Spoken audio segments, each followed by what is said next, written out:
Добрый вечер. Спасибо. I am so excited to be here with you guys here in Moscow. Ребята, я просто в восторге от того, что я здесь сегодня с вами. Can you believe it's my first time in Russia? Вы не поверите, это мой первый приезд в Россию.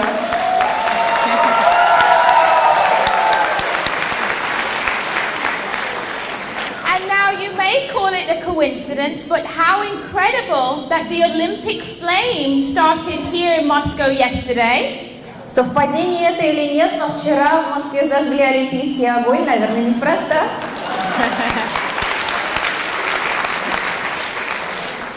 And for me, having been an Olympian, the significance of the Olympic flame is just incredible. So I'm honored to be here at the start of the flame.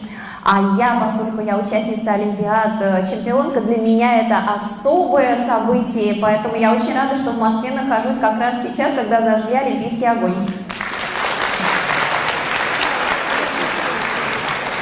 And so maybe I should also share with you, my sister is a two-time Olympic bobsledder, and she's going to be very jealous that I had my picture taken next to the Sochi sign outside. И могу сказать, у меня сестра тоже олимпийка, двукратная чемпионка Олимпиады, и поэтому она будет мне дико завидовать, когда она узнает, что я в Москве была как раз, когда здесь зажгли олимпийский огонь. And so I am the director of fitness education for Herbalife. Итак, я являюсь директором по вопросам фитнес-обучения компании Herbalife.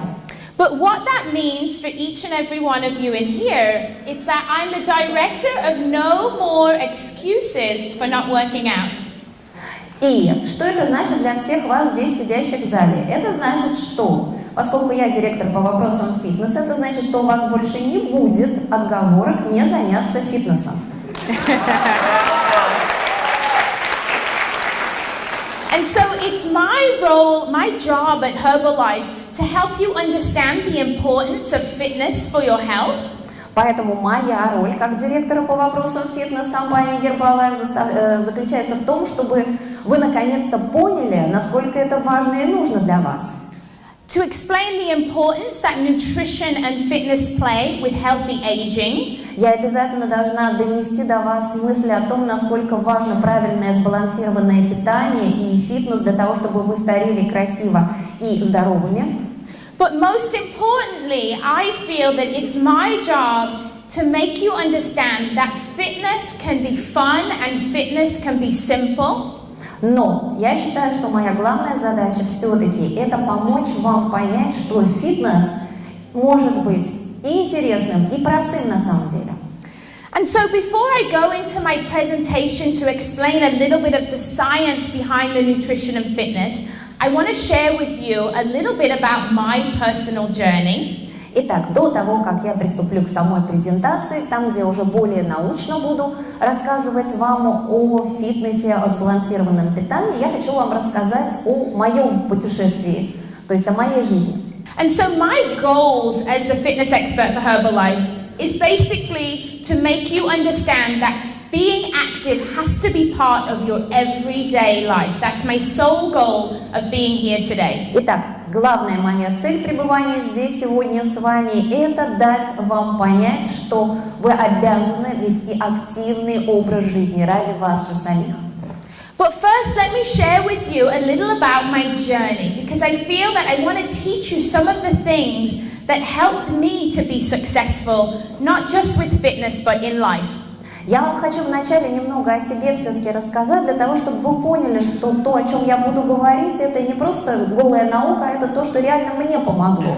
And so to do that, I'm taking you all on a journey with me. Соответственно, давайте пустимся в это путешествие длиной в жизнь. On the 27th of September in the year 2000, I woke up early feeling very nervous. 27 сентября 2000 года я утром проснулась и что-то очень занервничала. I got dressed and I put on the uniform of my country with my country's badge of honor. Я одела униформу, то есть форму моей страны со значком отличия. Because today was the day that one of my big dreams was going to come true. Потому что это был день, когда должна была сбыться одна из моих основных мечт. And all I could think of on the bus ride to the stadium was, today's the day. How is it going to feel to step into an Olympic stadium? Я ехала на автобусе и думала, Господи, как же оно будет, когда я выйду на Олимпийский стадион? A journey that started when I was age 14 years old. Эта большая длинная дорога началась, когда мне было всего 14 лет. Was about to finish on this day that I was 21 years old. И эта дорога закончилась восхождением на Олимпийский стадион, когда мне было 21 год. The three things that got me to the Olympic Games were hard work. Что привело меня на Олимпийские игры? Что сделало меня олимпийкой? Во-первых, это работа, постоянная работа над собой. Dedication and sacrifice. Это, естественно, жертвы. Постоянно чем-то жертвуешь, усиленно работаешь, отрабатываешь что-то. And on this day, when I came out of the tunnel and I stepped onto the Olympic track, и в этот день, когда я вышла из туннеля на олимпийскую дорожку, I looked up at the Olympic flame. Я посмотрела наверх, там, где было пламя. I could see people waving the British flag. Олимпийский огонь горел, и люди размахивали британским флагом. And I was overcome with emotion. И меня захлестнули эмоции. Because I realized I thought that this day was the end of my journey. Потому что я поняла для себя, я раньше думала, что этот день станет как бы конечной точкой моего путешествия. But as I stepped onto the track, I realized it was truly the start of a new journey. I was an Olympian, and I was going to be an Olympian for the rest of my life. А на самом деле оказалось, что этот день стал первым днем моей новой олимпийской дороги, олимпийской жизни. Это тот день, когда я впервые вышла на олимпийскую дорожку. А став единожды олимпийцем, ты на всю жизнь остаешься олимпийцем. And so what's incredible about that day is that a journey that started with my own goals and my own dreams. И что интересного в этом дне, почему я вам рассказываю? Это путешествие, эта дорога, она началась давно с того, что у меня были просто свои девичьи мечтания. On that day it became more about just me. I was proud for my mom, a single mom. И в этот день я ощутила себя кем-то другим. Я так гордилась собой, своей мамой, которая вырастила меня одна.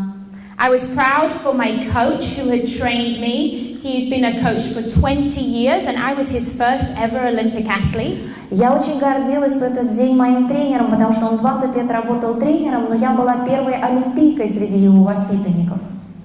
And so on that day I realized those three things, the hard work, dedication and sacrifice.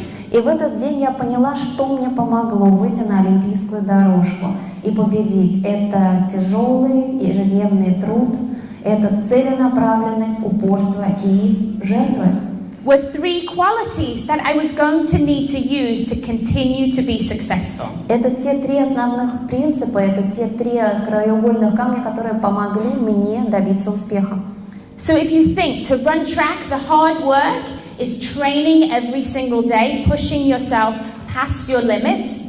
И когда вы думаете о том, что же по-настоящему тяжелого в этом, то тяжело не пробежать эти 100 или 200 метров, а тяжело готовиться к этому недели, месяцы, года, стараясь отодвинуть границы возможного.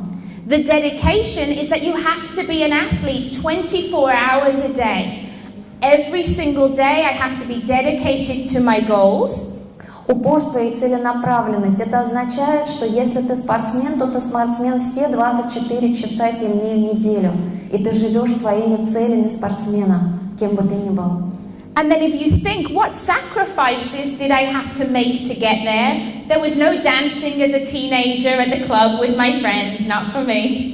И когда думаешь и вспоминаешь о тех жертвах, на которые пришлось идти ради спортивной карьеры, то поймите, я действительно не ходила ребенком на дискотеки, нет. я не могла туда ходить. But if you were to ask me, was it worth it, I would tell you it was absolutely worth it. Но если кто-то меня спросит, а стоило оно того, сразу скажу, стоило. Сомнений быть не может. And so, my second journey, I was prepared now for my second journey, my journey to becoming a mother. Что ж, теперь о моем втором путешествии. Я была готова к тому моменту, к началу нового путешествия, то есть новой жизни, а именно была готова стать матерью. And so my first son, his name is Royce, he's now 9 years old. И так появился мой первый старший сын, которому уже 9 лет, его зовут Ройс. But maybe you're looking at this picture and thinking, wow, she was so big. Ну, наверное, кто-то из вас смотрит на эту фотографию и думает, боже мой, как же ее разнесло, так сказать, во время беременности. And that's because this is a picture of my second pregnancy. На самом деле, это фотография моей второй беременности. My first pregnancy, I was so cute, I didn't even look pregnant. Во время первой беременности, вы не поверите, никто не мог сказать, что я беременна. То есть живота не было видно вообще. But for my second pregnancy, the hard work, dedication and sacrifice, I needed times 10 because А сейчас я вам объясню, почему для моей второй беременности мне потребовалось усилие, упорство и жертва. У меня появились тройняшки. So if you can imagine, I thought it was hard being an Olympian. Поэтому представьте, в свое время я думала, ой, как же тяжело, когда вот так вот тренируешься и становишься олимпийской чемпионкой. But no, those three qualities I need more now as a mother than I ever needed before. И только став матерью тройняшек, то есть 4 детей уже в результате, я поняла, что эти 3 основных качества, то есть упорство, тяжкий труд, так сказать, и жертвенность, это больше мне нужно теперь, когда я мать 4 детей. So like I said, it's an evolving journey. I think everything you go through, you need to learn things along the way to prepare you for what comes next. Поэтому я считаю, что в моем случае и олимпийская дорога, олимпийское путешествие, и семья, это все готовит нас к следующей жизни, к следующему путешествию. So everybody says Herbalife is a family. Все говорят, что Herbalife – это семья. And I feel this to be so true because this year I got to introduce my family to Herbalife. И это действительно так, я это прочувствовала на своей собственной семье, которая в этом году познакомилась с Herbalife. And when my children were so excited, they got to meet a big group of distributors. И тут получилось как? Мои дети, они встретились с большой группой дистрибьюторов. And two people said to my kids, really warmed my heart, and I want to share it with you. И вы знаете, пару человек сказали моим деткам такое, от чего вот очень тепло на душе стало, поэтому хочу с вами поделиться. And I share it because I think it's a testament to what we are about as a company.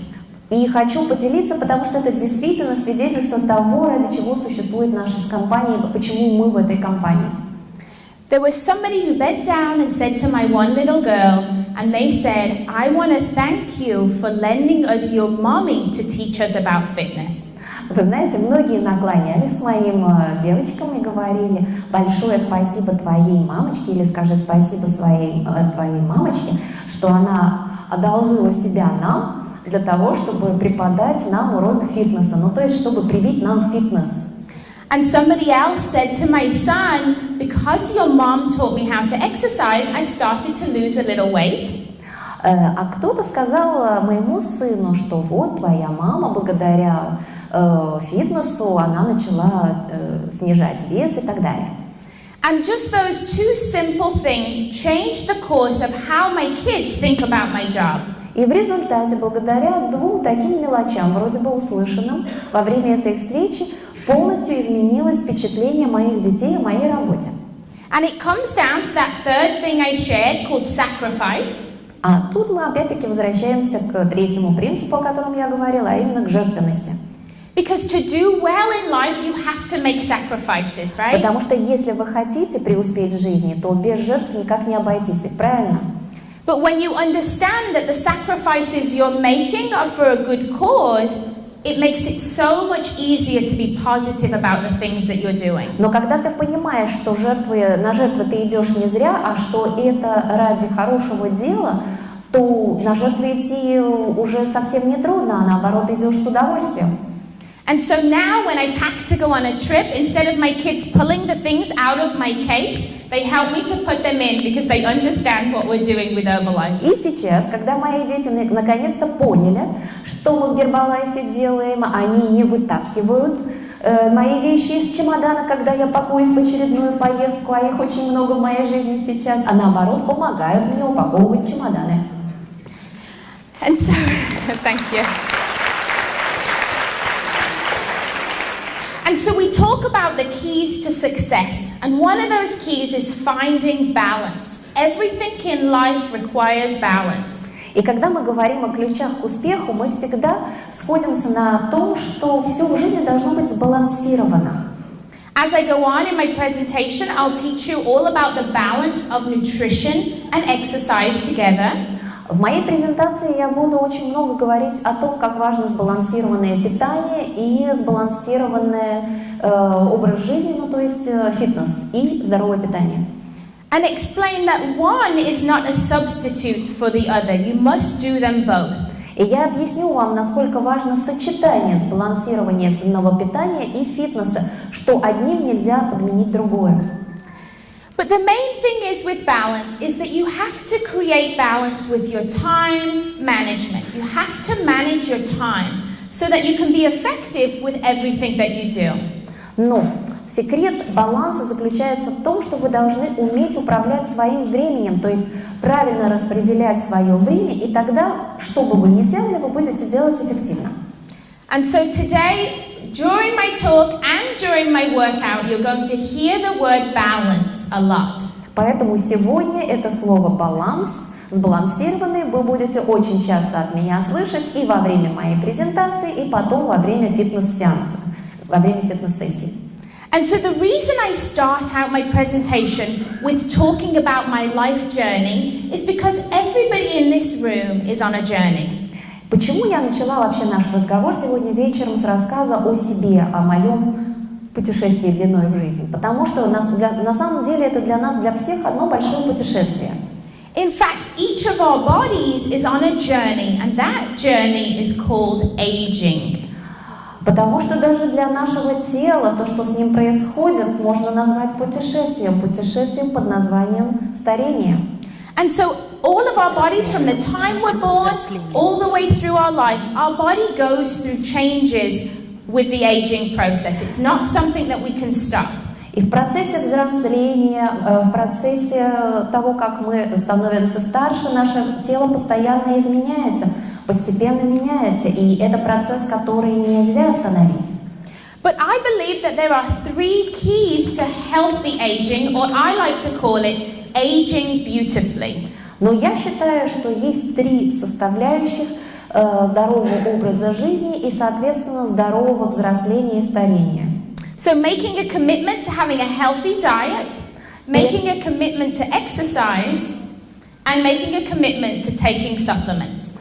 Это 3 ключа к успеху. Я считаю, что первое, что мы должны обещать себе, что наше питание будет сбалансированным. Второе, что мы будем использовать биологически активные добавки, которые полезны для здоровья. И третье, это естественно активный образ жизни и физическая активность. I like to think that if we were to put the inside of our body on the outside, we'd all be more inspired to work out. И я думаю, что если бы мы могли, так сказать, вывернуться наизнанку, то у нас еще больше желания было бы заняться все-таки фитнесом. Because sometimes the outside of our body is not a true reflection of what's going on inside. Потому что наша внешняя оболочка, скажем так, внешним, мы не совсем отражаем то, что у нас внутри в теле. our heart, our lungs, our bones, these are the reasons why we need to be fit for the inside of our body. Мы должны заниматься фитнесом, мы должны быть в форме не ради внешности, а ради того, что у нас внутри. Это сердце, это легкие, это костно-мышечная система, это то, ради чего мы должны как раз заняться фитнесом. And so if you were to ask most people why they quit on a healthy eating plan and a fitness plan, it's often because they say they're not seeing changes on the outside of their body. Если спросить тех, кто вроде занялся фитнесом, сбалансированным питанием, а потом бросил это, то обычно они отвечают, что «а я не вижу разницу, я не вижу улучшения». То есть они ожидают, что разница будет налицо, то есть внешне. But what I want you to understand is the second that you start to make healthy choices, the inside of your body goes through changes right away. Я же хочу, чтобы вы поняли, что как только мы принимаем для себя это решение, правильное решение перейти на сбалансированное питание и фитнесом заняться, тут же сразу начинаются изменения, но не внешние, а внутренние. And so I like to think of the body from the inside because that way when you look in the mirror, I don't want you to see the outside. I want you to think about the inside. That needs to be your motivation to move. Поэтому, когда я думаю о теле человека, я думаю не столько о внешности, сколько, так сказать, о внутренности. То есть ради них вы должны заняться здоровым образом жизни, фитнесом. Ради них вы должны быть постоянно в движении. Думайте о здоровье. So let me share with you a little about the structures inside the body that are important. Muscle and fat. Поэтому давайте поговорим сейчас о тех структурах в нашем теле, в нашем организме, которые исключительно важны в том вопросе, который мы сегодня обсуждаем, а это мышцы и жир, то есть жировые клетки. Many people think that you can change fat into muscle or muscle can turn into fat. Многие думают до сих пор, что жировые клетки можно превратить в мышцы, а мышцы могут превратиться в жировые клетки. I want to tell you that that's not true. They're two completely separate structures. А я вам скажу, что это не так. И они не могут превращаться друг в друга, поскольку это совершенно разные структуры. So just in the same way that an orange can never turn into an apple, muscle can never turn into fat and vice versa. Так же, как и апельсин никогда не станет яблоком, так же и мышцы никогда не станут жиром и наоборот.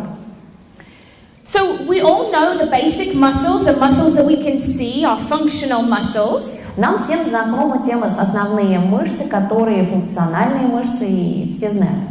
And our muscles store energy. Наши мышцы, они накапливают энергию, накапливают калории. And they're responsible for our movement. И они отвечают за наши движения. It's also important to understand that your heart is a muscle, it's called cardiac muscle. Но надо не забывать о том, что сердце это тоже мышца, это сердечная мышца. And so I say that your fitness plan needs to work out your heart muscle and your real muscles. You're the muscles. Поэтому я и говорю, что ваш фитнес-план, ваша фитнес-программа должна быть нацелена на разработку как тех мышц, которые мы привыкли считать мышцами, но также и сердечные мышцы, о чем мы часто забываем. And then we all have heard the term fat. We all have body fat.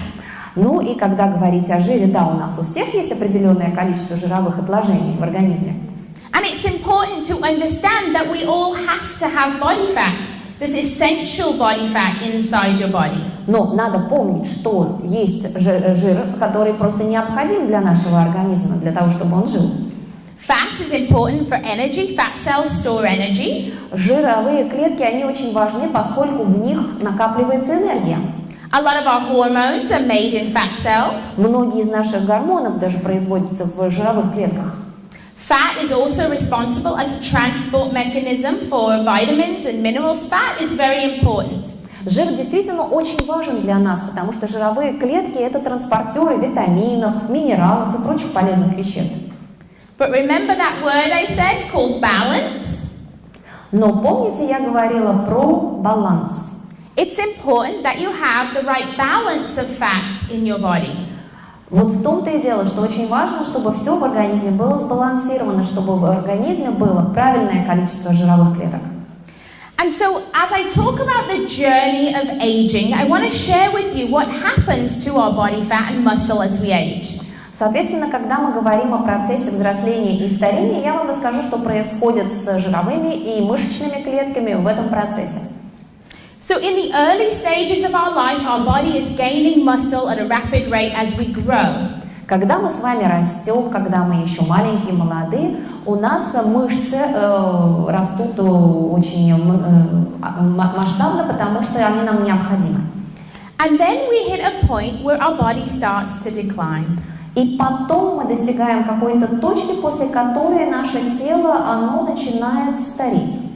And every year after 30s, your body starts to lose a small amount of muscle mass each year. И с каждым годом, где-то после того, как нам исполнится с вами 30 с чем-то, наше тело постепенно, по чуть-чуть начинает терять мышечную массу.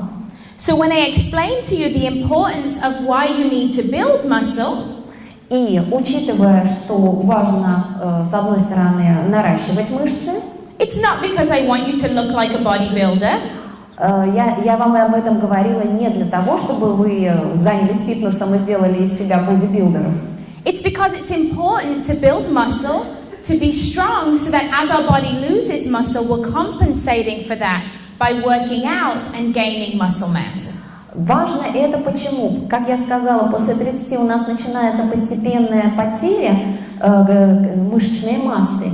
И те из нас, кто действительно наращивает мышцы, кто занимается фитнесом, может компенсировать этот процесс. Потому что при том, когда мы занимаемся в фитнесе, мы мышечную массу создаем. So there's something amazing about our body. Our body is like the most incredible machine ever created. На самом деле наше тело, тело человека, это самая невероятная машина, которая когда-то была создана. Because our body can adapt to change. Наше тело может адаптироваться к изменениям. And that's what improved physical fitness is. It's your body's ability to adapt to change. И именно об этом мы и говорим, когда настаиваем на необходимости фитнеса. Фитнес помогает нашему телу приспосабливаться к любым изменениям. So if you increase the demands of your body will change in order to meet the demands. И если растет, если вы повышаете требования тела, то есть если требуется телу чего-то больше, то ваше тело адаптируется к этому и вырабатывает это. And so let me explain that in really simple terms. Я вам сейчас это объясню на пальцах. If you wake up tomorrow and you decide to go for a 10-minute brisk walk, допустим, завтра утром вы проснетесь и решите пойти прогуляться минут 10. And then you choose to do that again the next day and the next day. И потом решите повторять это каждый день. The first day you do it, you might be like, "Ooh, this doesn't feel good. I can't breathe so well. I don't feel so good." Первый день вы вернетесь с прогулки, ой, как-то я запыхаюсь, задыхаюсь, как-то мне не очень хорошо. But every day that you do that 10-minute walk, what happens? А что будет, если вы каждый день будете гулять по 10 минут, допустим? It starts to feel easier. Вам с каждым днем это будет легче. Why? Because your body has adapted. Почему? Потому что тело ваше адаптируется к этому новому в вашей жизни. It's as if your body's saying, I don't want to not feel good, so I am going to improve myself so that this is easy. Это как будто ваше тело говорит, мне мало того, что вам хорошо после прогулки, я хочу, чтобы вам было еще и легко ходить, и я хочу еще большего. And the reason I share this with you is because I'm sure many of you have had people ask you a question. Я почему вам об этом рассказываю? Я уверена, что очень многие из вас слышали такой вопрос. So they say, okay, so I've been walking for 10 minutes every day and I'm starting to feel good. Например, каждый день я хожу по 10 минут, уже мне так хорошо, я уже чувствую себя бодрой. I'm working on my healthy eating, I'm doing such a good job. Я работаю над тем, чтобы у меня было сбалансированное питание, у меня такая хорошая работа. And then they're getting no more results. They're just sitting right here. И потом как-то ничего больше у них не меняется, то есть никаких дальнейших улучшений нет.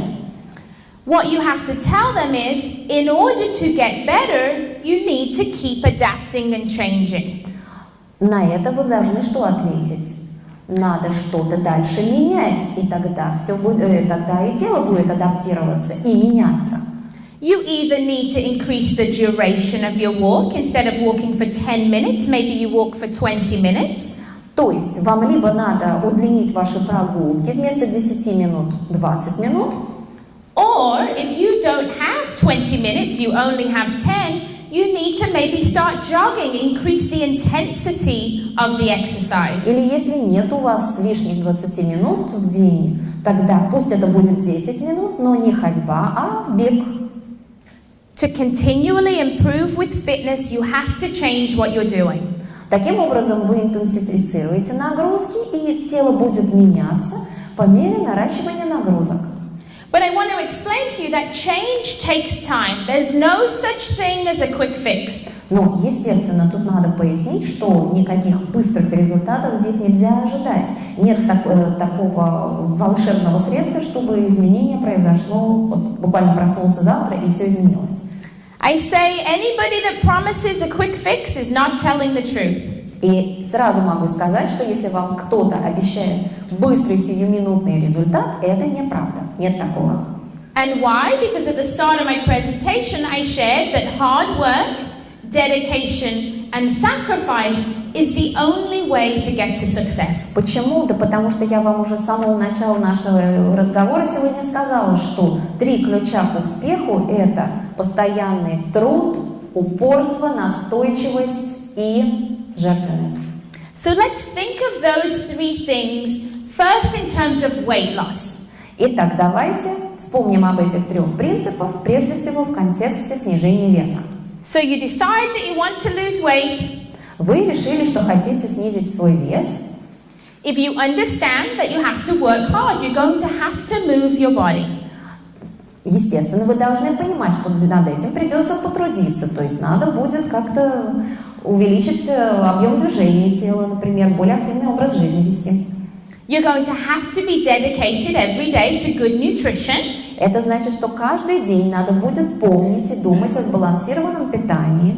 And then comes the word that nobody likes. It's called sacrifice. И потом мы все вспоминаем 3-й принцип, который никому не нравится, это жертва или жертвенность.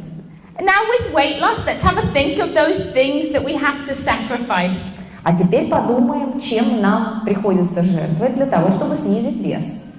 Maybe you have to sacrifice watching TV because you need to move and get in shape, do some exercise. Может быть, придется пожертвовать временем, которое мы тратим, сидя или лежа перед телевизором, потому что сидя или лежа не снизишь вес, надо двигаться.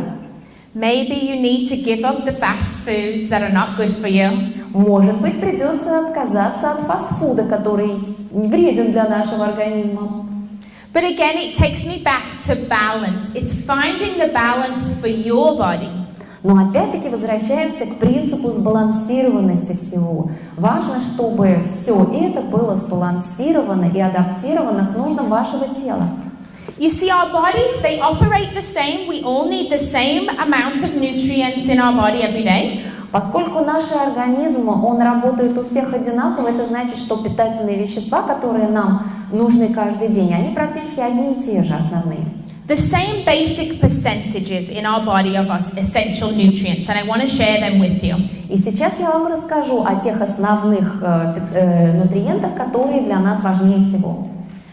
And so let's talk about protein. Protein we call first nutrient. Итак, протеин или белок. Протеин, само название, пошло от протос, то есть первый нутриент. Now the word protein comes from the Greek word protos, which means first nutrient. И это действительно древнегреческое слово протос, которое означает первый нутриент. You say, why is she sharing Greek words and history with us? Вы сидите и думаете, наверное, а что это она нам тут урок истории Древней Греции, греческие слова рассказывает? It's to show you that even before science, when the word protein was created, they understood the importance of protein for the body. It has to be put first. А рассказываю я вам об этом для того, чтобы вы поняли, что задолго до того, как появилась наука о сбалансированном питании, задолго до того, как само слово протеин или белок появилось в науке и в обиходе, еще в Древней Греции люди понимали важность белков. Our body is made up of protein, our muscles are made of protein, our heart, our skin, our hair. Protein makes up so much of your body. It's a very important nutrient. Огромная доля нашего организма, нашего тела состоит из белка. Это и сердце, то есть сердечные мышцы, и волосы, и кожа, и органы. And did you know that if you don't provide your body with enough protein to survive, your body starts to break down itself to take protein from the muscles? А вы, кстати, знали, что если вы недостаточно белка потребляете в пище, организм, чтобы скомпенсировать дефицит белка, начинает пожирать, скажем так, или расщеплять тот белок, из которого он сделан, то есть из своих мышц, например, или сердце разрушается. And so 30% of your diet every day should come from healthy protein sources. Поэтому 30% того, что вы едите каждый день, должно состоять из сбалансированных белков, из полезных организму белков. And when it comes to exercise and being physically active, protein is incredibly important because it helps to rebuild muscle. И когда мы говорим о фитнесе, об активном образе жизни, о том, чтобы постоянно упражняться, заниматься спортом, тут особенную важность играет белок, потому что белок, он является строительным материалом для наших мышц. Now it's very important to get healthy protein sources from your diet, from fish, from lean meats, maybe from beans.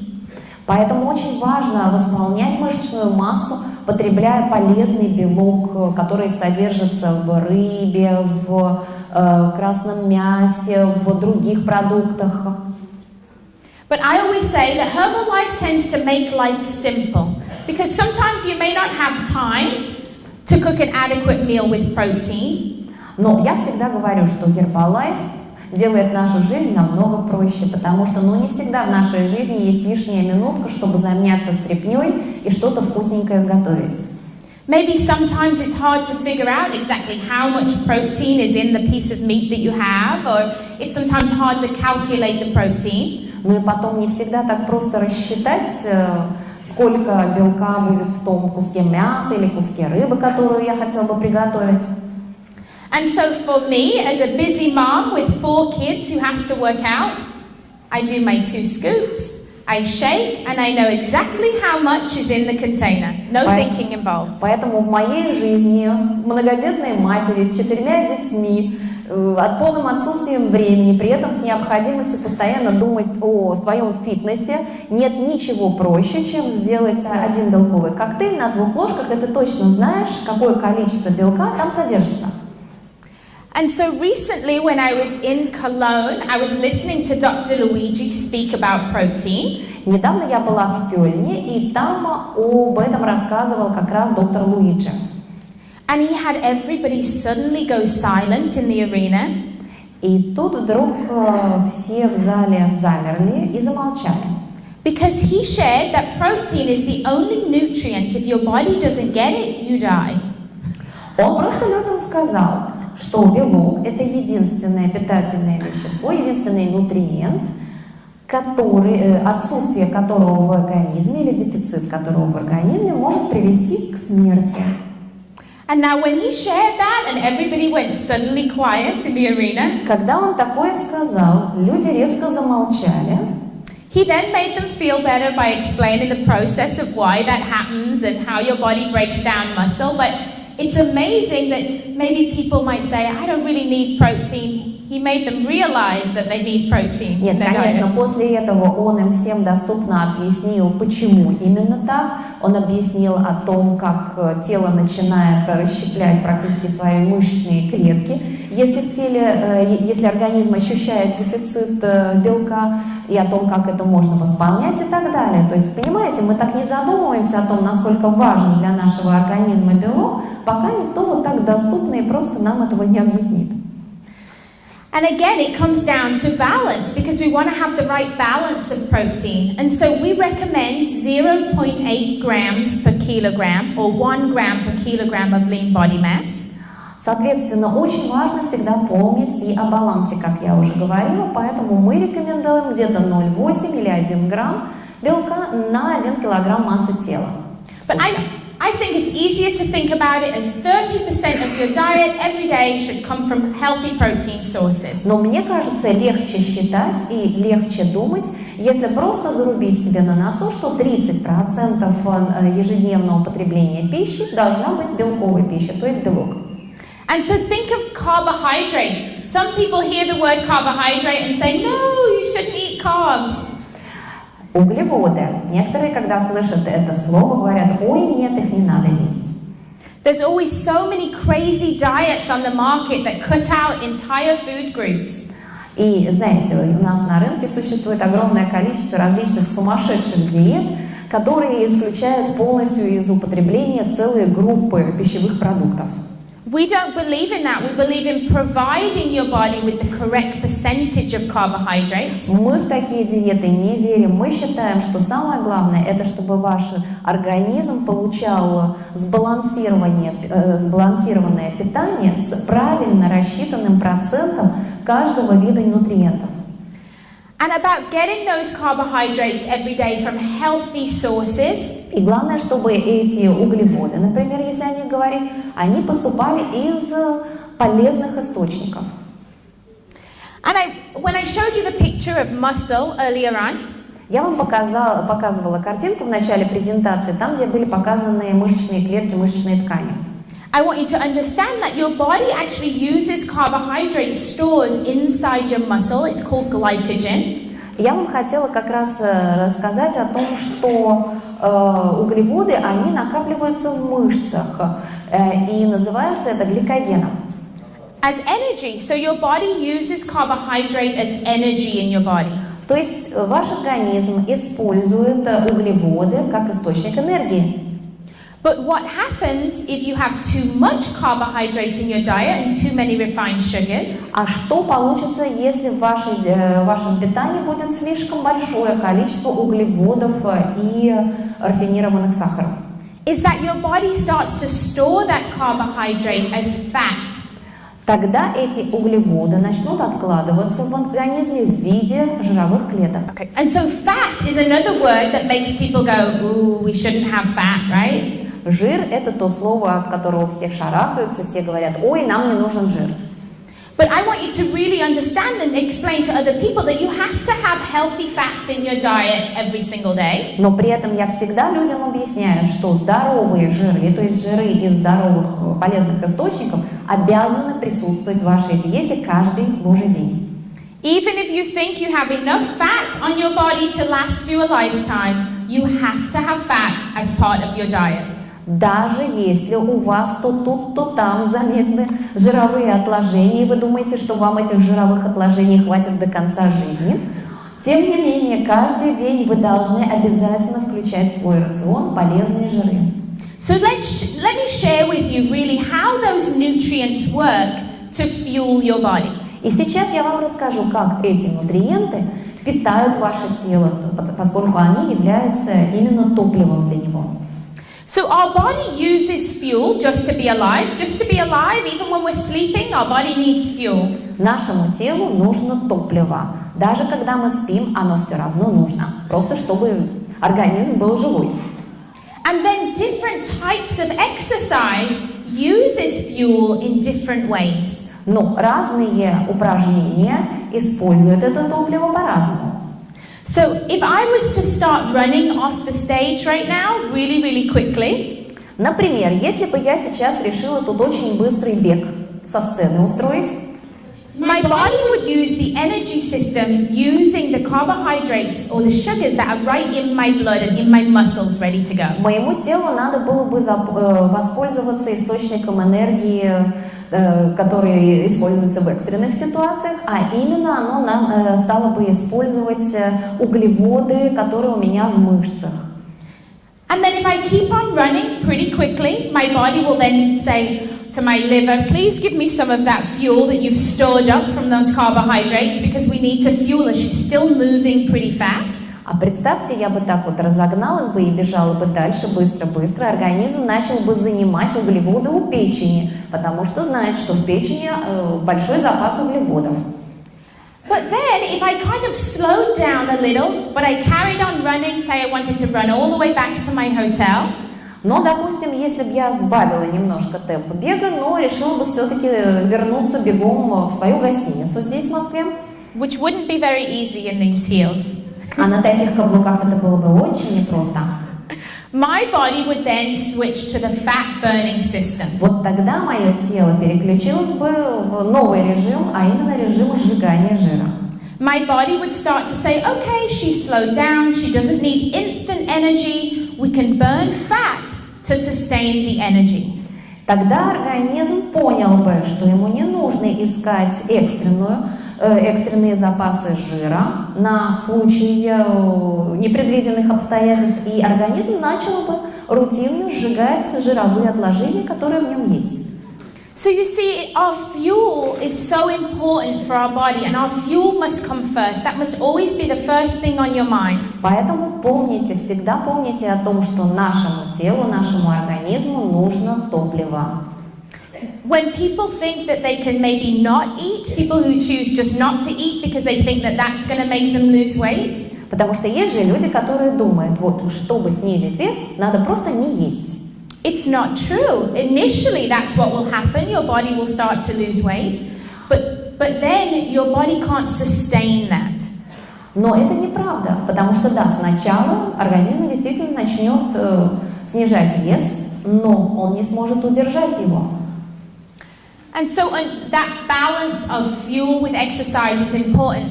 But another important piece to the puzzle is hydration.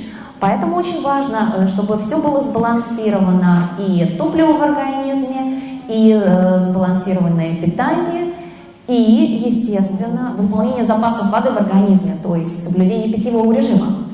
And quite simply, because our body loses fluid all day long from sweating. Почему? Потому что, самое простое, это то, что целый день, когда мы потеем, мы уже теряем определенную влагу в теле. Fluid is your body's transport system to get rid of the things that you don't need. А влага – это транспортная система, которая выводит из организма все ненужные вещества. You have to make sure that you replace those fluids throughout the day. Соответственно, эти флюиды, их надо восполнять в течение всего дня. Now, when referring to exercise, fluid becomes a little more important. А вот когда мы говорим о фитнесе, об упражнениях, о занятиях, там уже очень важно соблюдать питьевой режим. Because when you think, if you exercise, you sweat a little more, you need to be a little more conscious about taking in those fluids. Потому что надо помнить, когда вы тренируетесь, занимаетесь, вы потеете больше, чем в обычной жизни, занимаясь повседневными делами, и, соответственно, больше влаги организм теряет, и надо больше ее восполнять, соответственно. Об этом надо помнить постоянно. So at Herbalife we call it a balance. 80% focus needs to be on nutrition. Поэтому в Herbalife мы называем это сбалансированностью. То есть 80% это акцент на сбалансированном питании. And 20% focus needs to be placed on physical activity. И 20% это упор на физические занятия, на тренировки. Now, I believe nutrition is very, very important, as I've just explained. Да, я верю, что сбалансирование питания очень-очень важно для нас, поэтому я вам сейчас это и пыталась объяснить. But you'll start to notice now that I'll get really excited because I love exercise. А вот сейчас вы увидите, что я действительно начну рассказывать вам взахлеб. Почему? Потому что речь сейчас пойдет о том, что для меня очень важно и интересно, это тренировки. Fitness to me is so much fun. Фитнес для меня это такое удовольствие. But the way in which you decide to become fit is very important. Но тут очень важно, каким образом вы придете к решению, что вы хотите заняться фитнесом. I always say I want you to be fit for your lifetime. Я всегда говорю, что я хочу, чтобы вы постоянно всю жизнь были в форме. Not just fit for 6 weeks before the summer so you look good in a bikini. То есть фитнес это на самом деле не 1,5 месяца перед отпуском, когда вы чувствуете, что не влезаете в старые купальники, надо срочно снизить вес. Not just fit because it's your sister's wedding in a few weeks and you want to look great in your dress. Это не просто желание немножко снизить вес буквально перед свадьбой своей сестры, потому что вам нужно влезть в красивое платье. But healthy and fit as a lifestyle choice. Я говорю о фитнесе, о тренировках, как о выборе, жизненном выборе, как о стиле жизни. For what I call that beautiful aging, if you want to age beautifully. Это как раз то, почему я и говорю, что мы должны, и у нас есть возможность стареть красиво. So getting fit from the inside of your body. Поэтому тут очень важно, чтобы в форме было ваше тело, то есть ваш организм, не просто внешность, а организм. Looks and feels a little bit different than a lot of the programs you see out there that are all about just jumping straight in. И это отличается немножко от тех программ, фитнес-программ, которые все предлагают, где предлагается сразу и, что называется, в омут. At Herbalife, you know, we believe in science. The science behind our products is incredibly important to us. В Herbalife мы верим в науку. Научное обоснование полезности нашей продукции исключительно важно для нас. Doing things the right way, the way we process our products, it's very important to us. The slow way is always the best way. И мы всегда хотим все делать правильно. Пусть не быстро, но правильно. Поэтому и в фитнесе нельзя вот так вот сразу и в воду. We take that same approach to fitness. Поэтому в фитнесе мы также говорим, что все должно делаться постепенно и поэтапно. We believe that taking it one day at a time is better than going out tomorrow and doing too much. Нельзя прямо завтра заняться огромным объемом тренировок. Это все надо наращивать постепенно. Because you're less likely to quit if you kind of build up gradually. И если вы будете постепенно приводить себя в хорошую форму, меньше вероятности, что вам в один день это все надоест или будет слишком тяжело, и вы бросите. And so I'll share with you, what do most people do? They wake up on January 1st and they go, today's the day. Вы же знаете, как это бывает. Большинство людей просыпаются 1 января и решают, вот с сегодняшнего дня я точно займусь фитнесом. I'm going on a diet, I'm going to the gym. Займусь гимнастикой, пойду в гимнастический зал, тренажерный зал, сяду на диету и так далее. What do? They go to the gym, they lift weights, they go for a run, they feel great. И что обычно происходит? Да, они идут в тренажерный зал, там с гантелями, еще чего-то делают, бегают, там прыгают и... Why do they feel great? Because your body releases hormones when you exercise called endorphins. They're happy hormones. Почему они хорошо себя чувствуют? Потому что организм вырабатывает эндорфины, гормоны счастья. They wake up the next day, they feel a little sore, and then they do it all again, and you're still excited. It's January 2nd, this is my year, I'm going to lose all this weight. Просыпаются 2 января, да, как-то еще бока побаливают от вчерашних занятий, но ничего, это же 2-й день моей новой жизни, я хочу снизить вес, я хочу быть в форме. Продолжают. And then the 3rd day comes around. А потом 3-й день наступает. And you go to get out of bed. Человек пытается вытащить себя из постели. And you stand up and you don't feel so good. Пытается с трудом. Встать и распрямиться тяжело. It's called delayed onset muscle soreness. Это то, что называется отсроченными мышечными болями. In the athletics world, we shorten it, we call it DOMS. У нас в спорте тоже есть такой феномен, то есть когда мышечная боль наступает, но не сразу. And when an athlete had pushed it too hard and you'd see them walking to the track, we'd sing a song. Are you ready for the song? They'd go dum da dum dum dum. И так бывает, когда спортсмен, который очень переусердствовал в тренировках, выходит на беговую дорожку или куда-то и еле перемещает ноги. It's like the walk of shame. Это как как сказать, по позорной дорожке пройтись. You want to push your body just enough.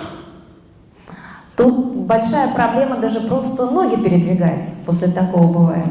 but not so far that your body then hates you.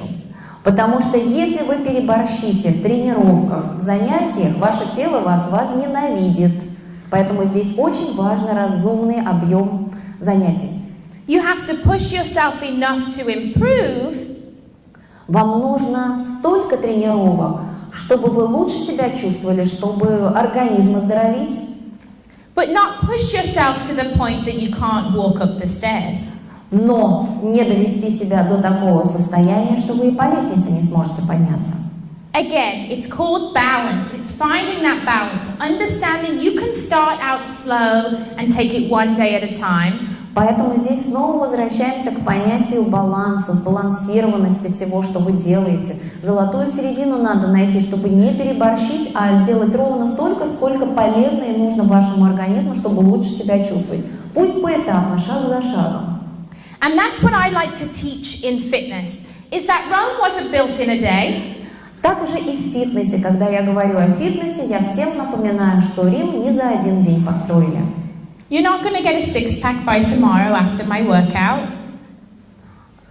A six-pack, your abdominals. Поэтому я вам могу сказать, что завтра, утром, вернувшись с моей сегодняшней лекции, скажем так, вы не встанете перед зеркалом и не увидите, что у вас животик куда-то испарился. Такого не будет. But if you make a commitment to move every day, you will start to see changes. You just have to be patient. Но если вы просто дадите себе обещание каждый день больше двигаться, заниматься, вы увидите, что изменения будут. Пусть не разительные, ни сегодня, ни завтра, но зато постоянно и постепенно. And so let's think, flexibility is a part of fitness.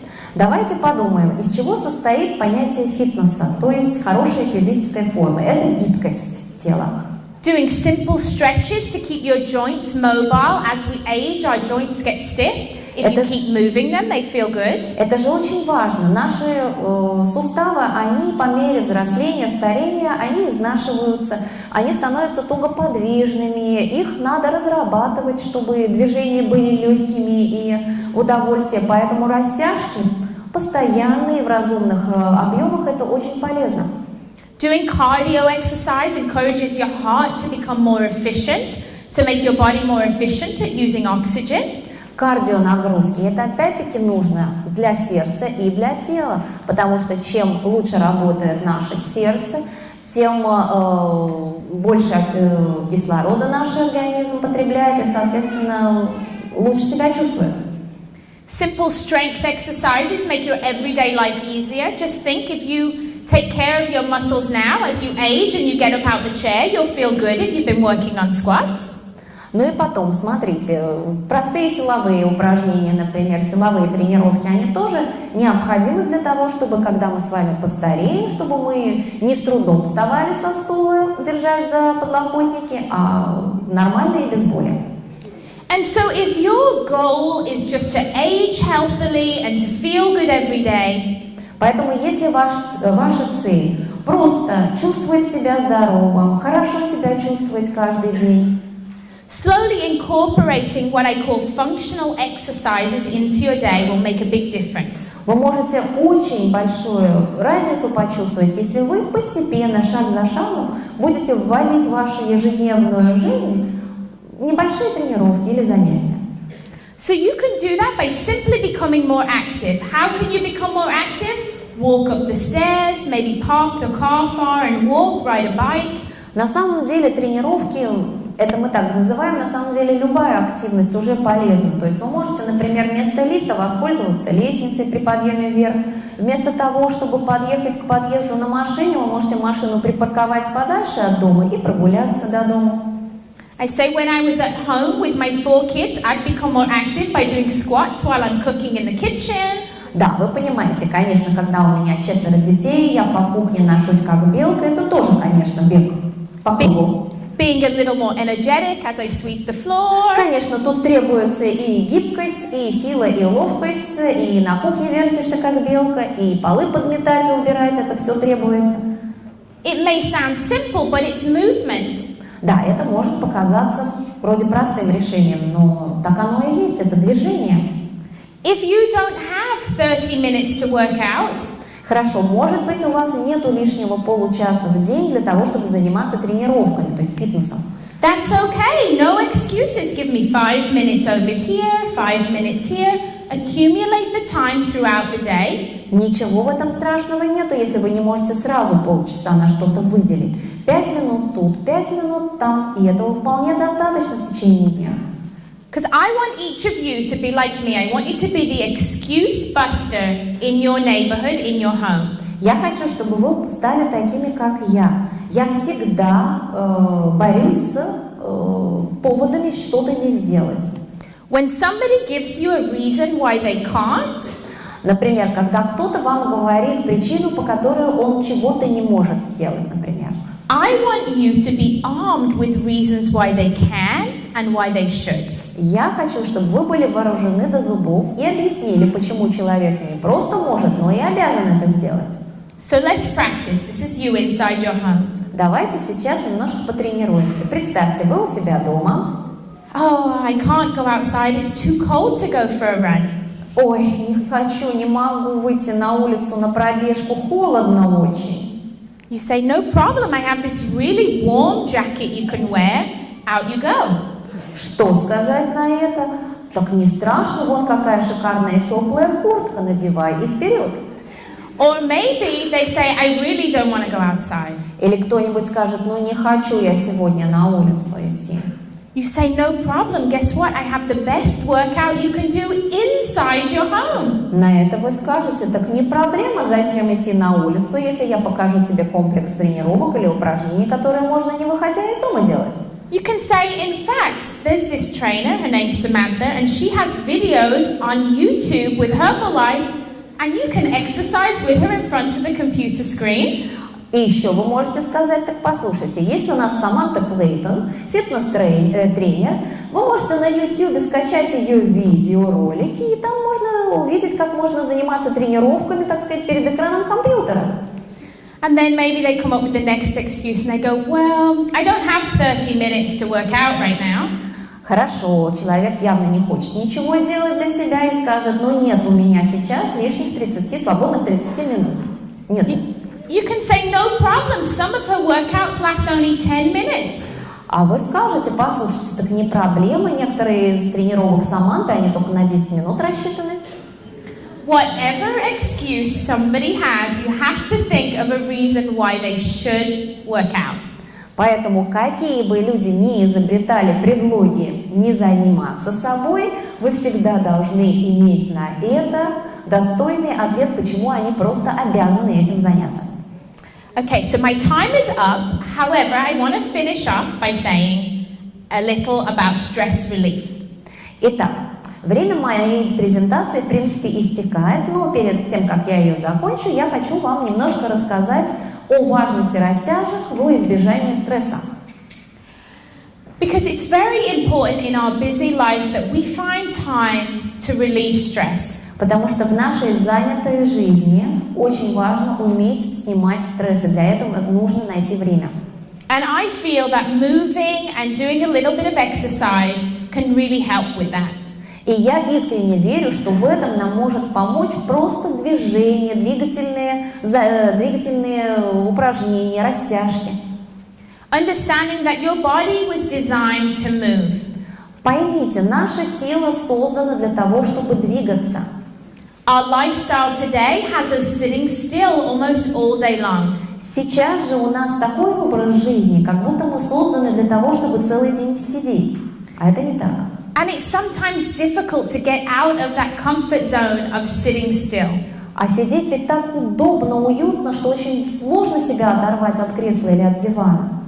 But just like I started my presentation by sharing those hard work, the dedication and the sacrifice. Но помните, я с самого начала вам говорила о 3 основных составляющих успеха. Это постоянный труд, это целеустремленность и жертвенность. And I said it was very worth it. Every journey I've done, it's been worth those 3 things. И я вам всегда говорила, что оно того стоит. Все, что со мной в жизни происходило благодаря этим 3 вещам, и оно того стоило. Your body is your one vehicle to get you through life. Ваше тело – это именно тот транспорт, который вас провезет по жизни. If a car breaks down, you buy a new car. Да, если машина у вас сломается, вы купите новую. Maybe you take the bus. Ну, может, на автобус сядете.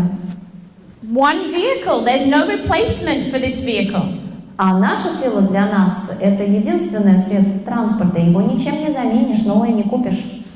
So I want to encourage you to provide this vehicle with good fuel. Поэтому что нужно?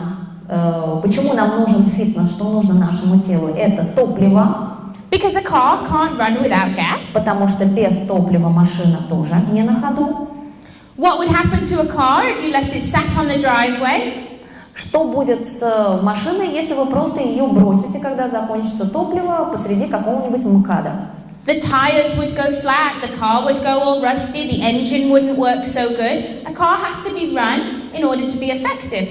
Машину нельзя бросать на дороге, если просто она старая там, или закончилось топливо, потому что шины спустят воздух, металл заржавеет, машина придет в негодность. А машина – это средство передвижения, то есть если она есть, она должна двигаться.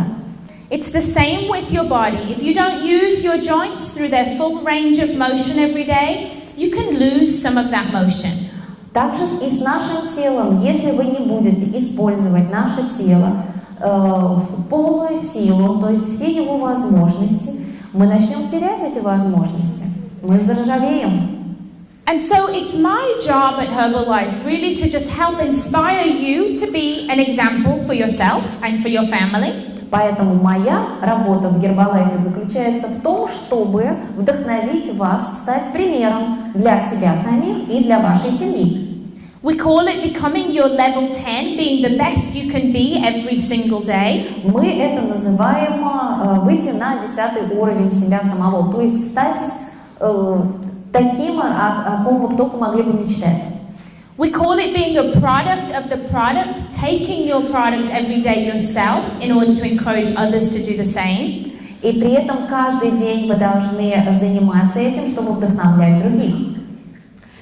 And importantly, it's my role to kind of help give you the tools that you need to help other people to become healthy and active. И моя роль заключается в том, чтобы дать вам ключ к тому, как помочь другим людям сохранить на долгие годы хорошее здоровье.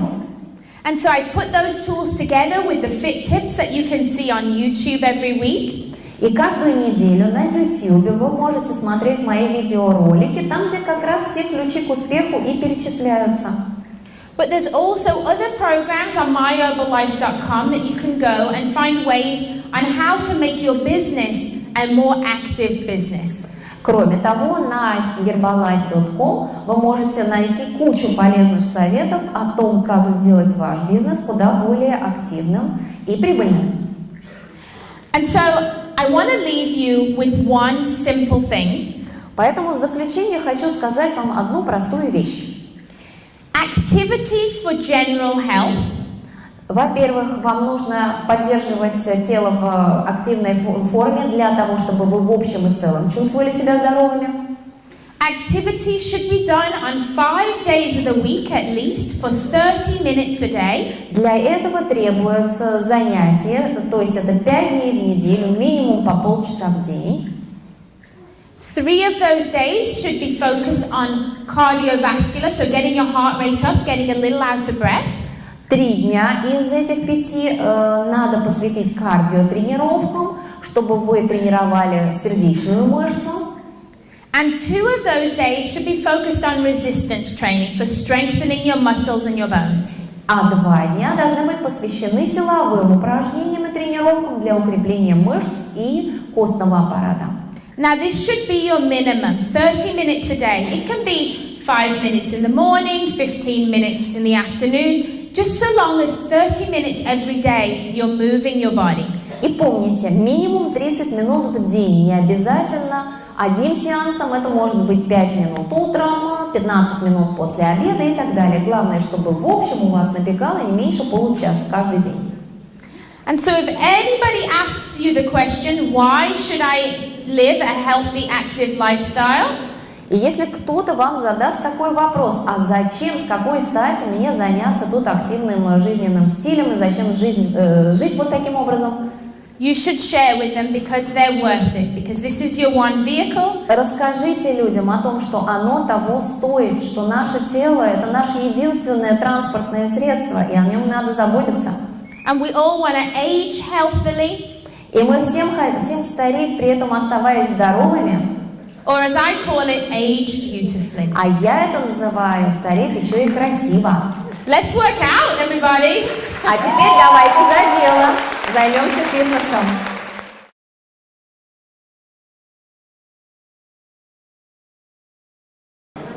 Если заниматься по 5-10 минут, то сколько тратить времени на растяжку за один раз?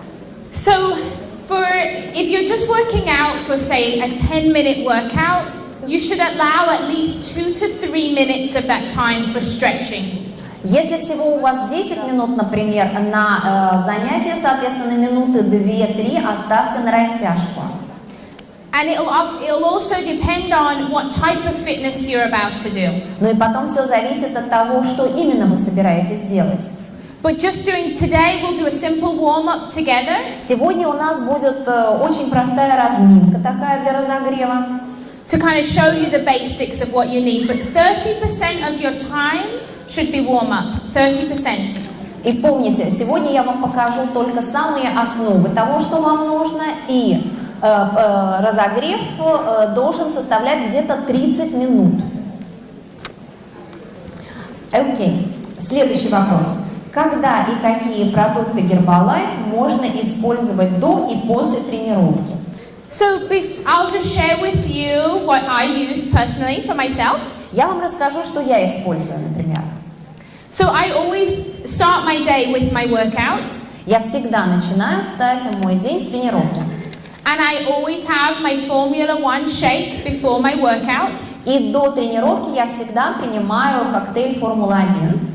Usually around about an hour before, I'll make sure an hour before I work out, I have my morning shake. То есть утренний коктейль я принимаю где-то обычно за час до начала тренировки. Oh, and I'll share after. And then after my workout, I always make sure that within 30 minutes of my workout, that I always have protein. Within the first 30 minutes is kind of a really crucial time. И после окончания тренировки в первые полчаса я обязательно должна восполнить баланс протеинов. Это исключительно важное время.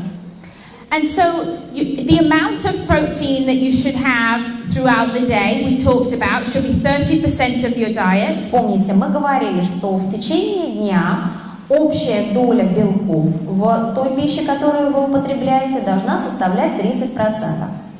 For me, after a workout, I'll always have between 15 to 20 grams of my protein will be after my workout. Соответственно, после тренировки я всегда принимаю где-то 15-20 грамм белка. And the rest of my protein I get throughout the day. But as soon as I'm done working out, I make sure that I get my either a shake or a bar. Это обязательно. Это может быть батончик, это может быть коктейль, неважно. Но вот эти 15-20 грамм белка я обязана вернуть организму. Остальное уже с другими приемами пищи в течение дня, для того, чтобы набрать общее количество белка. Итак, следующий вопрос. Скажите, пожалуйста, можно ли соединять в одном занятии кардиотренировку и силовую? Yes, you can. Можно. And I actually advise that you do cardio and strength. И я, кстати, советую это делать together, especially when you're short on time. Делайте это в сочетании, особенно когда у вас мало времени. And I want to cover a quick question that I get asked a lot about cardio and strength. И, кстати, тут я хочу ответить еще на один вопрос, который мне очень часто задают как раз касательно кардиотренировки и силовой. Is that people often want to know which one should you do first? Should you do weights first or maybe go running first? И обычно же что спрашивают, что должно следовать зачем? То есть вначале бег, а потом поднятие тяжести или наоборот?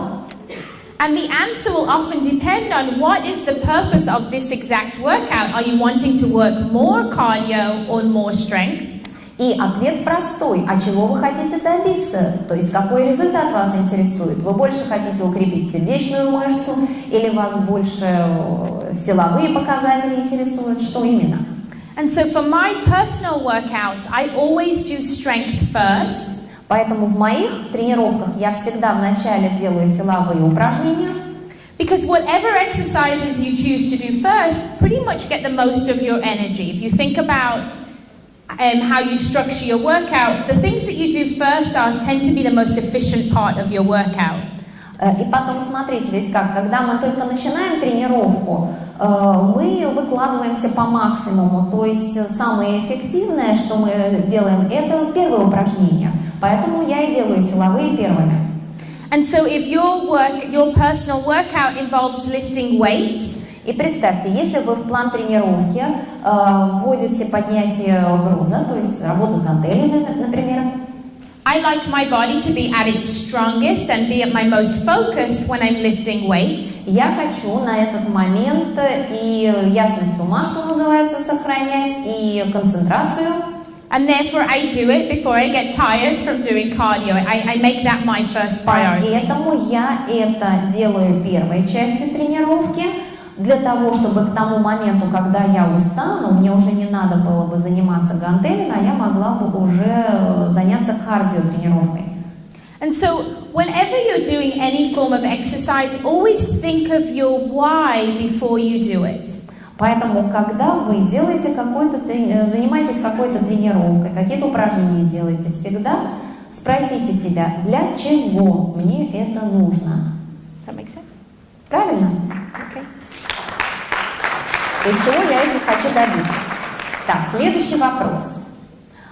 Почему после тренировок мышцы болят? Что происходит в организме и как этого избежать? So one of the first ways you can avoid getting too much muscle soreness is by not pushing yourself so hard. Итак, первый способ, первый рецепт от мышечных болей – это разумные тренировки. Не переборщите. But the reason why we feel often that pain in our muscle, that delayed onset muscle soreness, is because of lactic acid in our body. Но на самом деле во всем виновата молочная кислота, которая присутствует в нашем организме. Именно поэтому после тренировок не сразу, а через какое-то время мы начинаем ощущать мышечные боли. And so a byproduct of working out, there's a reaction that happens in the body that produces lactic acid to go into your body. То есть в результате, что происходит в теле, происходит химическая реакция, которая запускается во время тренировок и вырабатывается молочная кислота. Yet the more you become efficient at working out, the more efficient your body becomes at processing that. И чем эффективнее вы проводите тренировки, тем эффективнее ваш организм будет перерабатывать эту молочную кислоту, и таким образом боли будут становиться меньше. And if you think about it, when you're lifting weights, you're actually breaking down some of the muscle fibers. Ну и потом представьте, вы поднимаете гантели, например, вы таким образом, в принципе, разрушаете некоторые мышечные волокна. In order for them to rebuild stronger. А вам нужно восстановить эти мышечные волокна и укрепить мышцы. So muscle soreness and exercise just kind of come hand in hand. Поэтому, сами понимаете, не бывает мышечных тренировок без мышечных болей. And I say you can avoid the muscle soreness a little by taking it steady, not pushing yourself too hard. Поэтому я и говорю, что можно немного снизить болезненность после тренировок, то есть мышечные боли после тренировок, если просто не перегибать палку. But one of my favorite tricks for getting rid of that muscle soreness is to start moving again. Но, кстати, один из моих любимых фокусов, как забыть о мышечной боли, это как только чувствуешь, начинаешь снова двигаться. So even when you feel sore and you can barely walk, you just need to get moving so that your body can start flushing out the toxins and start to feel good. Почему я так говорю? Когда вы чувствуете, что ой, мышцы болят, ходить тяжело и так далее, вам нужно все равно быть в движении, потому что когда вы в движении, организм работает и продолжается процесс выведения токсинов из организма, шлаки выводятся, соответственно, и боли уходят. But the good thing to know is that when your body's feeling sore because you've pushed yourself, you're going to get stronger on the other side. So Но с другой kind of стороны, worth it. тут есть и своя компенсация. Если вы очень сильно занимались, потом у вас все очень сильно болело, это значит, что в результате все равно вы эти мышцы укрепите. Okay. Следующий вопрос. Есть ли у вас велосипед? И что вы думаете о тренировках на велосипеде? So I do have a bike. Есть велосипед. And I often go bike riding and road biking with my husband. Кстати, мы с мужем часто отправляемся в дорогу в велосипеде. I ride my road bike around about 40 miles. I ride on 2 days and I do 20 miles each day. В принципе, как, например, отправляемся на 2 дня в такую велосипедную прогулку, и это где-то 40 миль за 2 дня, то есть 20 миль за день, это километров 30, неплохо. For me, I do it for quiet time. Я это делаю еще потому, что это очень успокаивает. For my husband and I, we'll get a babysitter and go for a bike ride. That's our idea of a date night. Знаете, какая прелесть? Мы с мужем отправляемся на велосипедах вот в такую вот милую прогулку, а дома няню с детьми оставляем. И спокойно и ночуем вдвоем, и вообще забываем обо всем на время.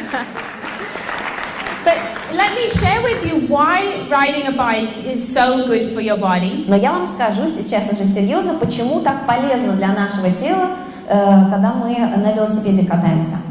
So riding a stationary bike is obviously good for you. Обычный велосипед это полезно. Because it works your cardiovascular system, gets your blood moving. Потому что он все равно, он качает кровь, укрепляет сердечно-сосудистую систему. It's a very simple and easy way to build up your endurance. Это велотренажер, она имеет в виду, который тренирует выносливость. But another reason that it's fantastic is that it's a low impact exercise. На самом деле прелесть велотренажера еще в том, что очень маленькая нагрузка на ваши суставы. So biking is something I often recommend to people who are quite overweight. Поэтому это то, что я часто рекомендую людям, у которых очень сильно избыточный вес, скажем так. Because maybe that impact of maybe jogging or running doesn't feel good for their body when they're first starting out. Ну, потому что если они начнут, например, бегать трусцой или заниматься тренировками, учитывая такие габариты тела, будет очень непросто, и не все это выдержат. So getting on a bike is a great way to get the exercise without excess stress on your joints. А такой велотренажер – это прелестный способ разрабатывать суставы, не дать им заржаветь, при этом без лишней нагрузки на эти суставы. And then the last thing I want to share about bike riding and why it's so fantastic is that if you're on a bike that's not stationary, a regular bike, А теперь я вам скажу, в чем прелесть, когда у тебя есть настоящий велосипед, то есть не тренажер, а велосипед. it's actually good for your brain. It's good for your coordination. It requires you to be focused. It requires you to think about what you're doing and be spatially aware. Это очень полезно для наших умственных способностей, для их поддержания на должной высоте, потому что развивает координацию, чувство пространственной координации, ориентации, чувство равновесия и так далее. То есть это очень полезная вещь. And so I think that biking is a great full body exercise because it works your mind, your balance, your coordination, your cardio. Поэтому велосипедная езда – это действительно прекрасная вещь, потому что она многие части тела поддерживает в хорошей форме. Это и наш мозг, и сердечно-сосудистая система, чувство равновесия, координации и так далее. Это все благодаря езде на велосипеде в хорошей форме остается. Perfect. And if you ride uphill, А если вы еще и на велосипеде едете вверх в гору, you're working on strength, getting big, strong muscles. то это уже силовые тренировки крупных мышц. As you can see, I love bikes, everything about bikes. Вы видите, как я обожаю велосипеды. Правда, обожаю. Спасибо за ваши советы. Скажите, пожалуйста, что еще можно и что лучше делать женщинам, у которых большой вес, более 100 килограмм? So I think that when people are overweight, it's very hard to initially get started with exercise. Мне кажется, что когда человек страдает излишним весом, то уже сложно заставить себя заняться тренировками, что-то делать вообще. And it's hard more so because it's an emotional decision. You have to emotionally commit to making a change. И потом сложно это еще потому, что вы должны это все через себя пропустить и принять вот такое очень тяжелое, эмоционально тяжелое решение, кардинально изменить свою жизнь. And so I say the first thing somebody should do is simply get active. Start walking just a little bit more. Поэтому самое первое, что я советую, это просто чуть-чуть активности добавить в ваш образ жизни. То есть пройти на 10 шагов больше уже хорошо. The simple low-impact exercise of walking, riding a bike, getting in a pool and swimming is a fantastic place to start out. Причем для начала есть совершенно фантастически простые вещи, с которых стоит начать с таким женщинам. Это просто чуть больше ходить. Например, плавать в бассейне, тот же велосипед. But I think the most important thing to do is to connect with your body. Но самое важное – это установить вот эту космическую связь, что называется, с вашим телом. And what I mean by that is you need to feel, how does your body feel? How does a movement feel? Что я под этим имею в виду? Я имею в виду, что вы должны научиться чувствовать, то есть понимать, что чувствует ваше тело, то есть нравится ли ему то, что вы делаете для поддержания его в хорошей форме. So just like when you're starting out on a healthy eating plan or an exercise plan, it should be about educating yourself about your body. То есть здесь надо познавать свое тело, когда вы начинаете делать упор на сбалансированное питание, например, на фитнес. Важно как бы чувствовать, как ваше тело это воспринимает, что ему нравится, что ему нужно. So thinking simple, simple, simple. Walking, moving, like I said, when you're cooking, doing some squats. When you brush your teeth, do some calf raises, just little bits of activity to build your confidence and make you feel good about yourself. Поэтому, как я и говорю, начинайте с мелочей. Мелочей, которые нам даже в голову, может, не придут. Это на кухне там больше суетиться, что-то делать, не полениться, там встать, поднять, там убрать или еще чего-то. Даже зубы чистить, это тоже ведь движение. Любое движение для нас полезно. Просто машину припарковать чуть дальше от дома и дойти до подъезда на своих двоих, это уже полезно. Помните, мелочи, они нам тоже очень нужны. And I'll finish by saying I tend to recommend anybody who's maybe 50 kilos or more overweight that has not exercised for a very long time, the best thing to do is have a health checkup with your doctor and then start on that healthy plan. Just to get a basic physical checkup, just to be sure that everything's okay. И я всегда повторяю, если ваш вес более чем на 50 килограмм выше нормы, прежде чем заняться фитнесом и чем бы то ни было, сходите к врачу, проверьте свое здоровье на всякий случай, и потом уже разумно и постепенно меняйте свою жизнь. Еще И еще один вопрос. Как пить воду во время тренировок? Okay, so it's important mostly to hydrate throughout the day. Во-первых, важно помнить о воде не только во время тренировок, а целый день.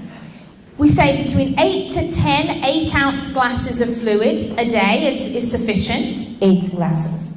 8 to 10. 8 to 10. Yeah. То есть 8-10 стаканов жидкости в день мы считаем достаточным для нашего организма. And then how much you drink during exercise really depends on how hard you're actually exercising. А сколько воды вы выпьете во время тренировок, зависит все от того, насколько интенсивные сами тренировки. And I think it can often be more of a personal choice too. То есть я думаю, что это вопрос личного выбора, конечно. But making sure that you sip between 4 to 6 ounces every 20 minutes or so. Маленькими глотками просто надо пить, где-то там полстакана воды там, или еще как-то каждые полчаса, допустим, просто чтобы регулярно поступала жидкость в организм. So I would say every 20 minutes during a workout, make sure that you're being conscious to take in some fluids. То есть, допустим, каждые 20 минут во время тренировки не забудьте немного жидкости выпить. And when you're doing very long endurance exercises lasting maybe an hour to 2 hours, it's important that those fluids are not just water and that they have electrolytes in them too. И помните, если речь идет о тренировках на выносливость, а они могут длиться и час, и два, тут одной воды мало. Очень важно, чтобы там также присутствовали электролиты. So there's so many varying things about hydration while exercising. Some marathon runners don't drink the entire time. Кстати, ведь тут везде все индивидуально. Очень много различных возможностей в плане приема жидкостей, например, в течение дня. Или возьмите некоторых марафонцев, которые во время марафона ни капли не пьют. And others will sip every 20 minutes or maybe every 10 minutes. So А it's другие каждые 10-20 минут по бутылочке выпивают. So if there's one piece of advice I can really give you is listen to your body. Поэтому мой вам совет один: прислушайтесь к своему организму. If you feel thirsty, chances are that's your body telling you that you need to drink. Если вы ощущаете жажду, то, скорее всего, это ваш организм вам напоминает, что неплохо бы немного выпить. If it's incredibly hot outside and you notice that you're sweating a lot, make sure that you're hydrating. Если на улице очень жарко, вы потеете, обязательно не забудьте принять жидкость какую-то. Как подготовиться к марафону с нуля? Что для этого нужно делать и сколько времени потребуется? This is a tricky question. Ой, хитрый вопрос. Because it can often depend on what is your starting level of fitness. Но это же часто зависит от вашего исходного уровня, то есть от вашей текущей физической формы. But let's imagine you've never run before in your life. Но представим, что вы никогда раньше в жизни бегом не занимались. And you want to start out on preparation for running a marathon. И тут вы задумали готовиться к марафону. I would say that 3 to 6 months is the minimum really you should take to Я start бы getting ready. сказала, тут минимум на подготовку потребуется от 3 до 6 месяцев. And it has to be that stepped approach that I talked about. И опять-таки подход шаг за шагом, иначе нельзя. Starting out with simply walking. If you've never run for a long time, you need to start out by walking. И потом, если вы никогда на большие дистанции не бегали и вообще долго не бегали, то надо начинать с простого, с ходьбы. For the first few weeks of a training program, you want it to be slow and very steady. Причем первые несколько недель подготовки вам нужно, чтобы прогресс был медленным, но постоянным. And what I call time-based training. И тут тренинг будет уже временной. So when you first start out, I say forget about how many miles. Let's think of it in terms of time. Поэтому, когда вы только начинаете подготовку, не думайте о километраже, думайте в разрезе времени. Because just the thought of, oh, I have to run 3 miles or 4 miles can just put you off and make you not feel so Потому great. что если вы себе подумаете про себя, что ой, мне надо пробежать там 3-4 километра, эта сама мысль уже вас может сильно напугать. But when you think in increments of time, 20 minutes, go up to 30 minutes, go up to 40 minutes, you can gradually increase the time. Вам будет намного легче, если вы будете говорить себе: сегодня я пробегу 20 минут, завтра 30 минут, потом 40 минут, и вот так постепенно наращивая длительность бега, вам это удастся сделать, при этом сильно не испугав свой организм. And then I say, once you can manage to run a nice steady pace for 1 hour, for 60 minutes of comfortable jogging pace. И потом, что я вам скажу, когда вам удастся добиться того, что вы можете спокойно, без особого напряга бежать 1 час в стабильном темпе, It's a great idea then to start adjusting the intensity of your workouts. вот тут-то как раз самое время наконец-то варьировать интенсивность. Through what we call interval training. So maybe then you'll be, say, I'll walk for 10 minutes, run for 10 minutes, walk for 10 minutes, run for 10 minutes. Например, вы можете изменить режим тренировок и, например, скажете себе: теперь я буду как? Тренироваться 10 минут ходьбы, 10 минут бега, 10 минут ходьбы, опять 10 минут бега. Because what that does is it makes your body use those different energy systems that I talked about today. Чем это полезно? Это заставляет тело использовать разные источники энергии, о чем я вам сегодня уже говорила.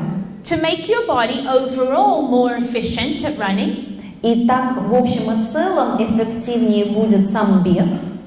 And using your fuel in different ways. So running slow and steady will be burning fat. И таким образом организм будет по-разному энергию генерировать. То есть, когда вы медленно бежите в ровном темпе, организм будет жиры сжигать. And then doing your intervals, running fast, then running slow, running fast. You're pushing your body to utilize all of the systems.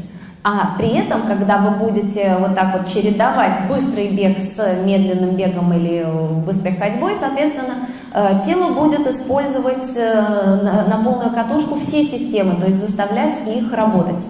But I really do believe that anybody in this room, if you make a commitment that you want to do any kind of race, whether it's a 5K or all the way to doing a marathon, with a plan and with the desire, you can make it happen. Но я действительно уверена в том, что каждый из вас, сидящих в этом зале, если поставит перед собой цель, что он хочет пробежать марафон, или же даже просто 500 метров, неважно, вот та цель, которую вы себе поставите, если вы правильно все сделаете, вы сможете этого добиться. But I want to warn you that it's very, very addictive once you start doing races. Но тут я вас должна, конечно, предупредить, что это как наркотик. Если вы начнете бегать, when you stand on the starting line with hundreds of other people, причем не просто бегать в парке, а именно на соревнованиях, вот тут-то вас и затянет это дело. Представьте, что вы стоите у стартовой полосы, вокруг вас сотни других таких же. The feeling that you get is just amazing. Ощущение просто нереальное. And just like with me when I stepped on the track for the Olympics, when you pass the finish line, и так же было со мной, как только я вышла на олимпийскую дорожку и как только я пересекла финишную черту, you've made a change that's with you forever. You've now completed a marathon, or you've completed a half marathon. No one can ever take that away from you. That's who you are now. Вот в этот момент ты понимаешь, что это другая жизнь, что в жизни произошел очень крутой поворот, потому что когда ты пробежал свою дистанцию, когда ты выиграл, у тебя этого никто не отнимет. Неважно, ты целый марафон пробежал, полмарафона или пару сот метров и выиграл. Это уже на всю жизнь с тобой. So I encourage you, sign up for something, whether it's a challenge, something that gives you the desire and the motivation to get up every day and accomplish something, because the feeling of accomplishment is incredible. It's so worth it. Поэтому я хочу вас просто подтолкнуть к тому, чтобы вы просто поставили перед собой любую цель, непростую, и просто каждый день к ней шли или бежали. Потому что, поверьте, вот это ощущение того, что вы чего-то добились, пусть не просто, не сразу, это ощущение, оно потрясающее, оно того стоит. Итак, два вопроса в одном. Многие девушки не хотят выглядеть качками. Есть ли какие-либо ограничения или советы в силовых упражнениях? И второй вопрос. Какое должно быть питание и система тренировок для наращивания мышечной массы? So I have to start out by saying that many people misunderstand strength training. Итак, для начала хочу сказать, что многие неправильно понимают само понятие силовых тренировок. Especially us girls. Особенно мы, девушки. Because we think if we lift heavy weights, we're going to look manly and muscular. Потому что мы думаем, что вот если мы будем поднимать тяжести, соответственно, мы будем выглядеть мужественно, и у нас мышцы будут большие. So I'll start by saying I lift weights 4 days a week. Да, я могу сказать, что я с тяжестями работаю 4 дня в неделю. I lift very heavy weights 2 days a week. 2 дня из 4 я беру тяжести очень такие приличные. Do I look like a bodybuilder? I don't think I do. Я что, похожа на качка? Вроде нет.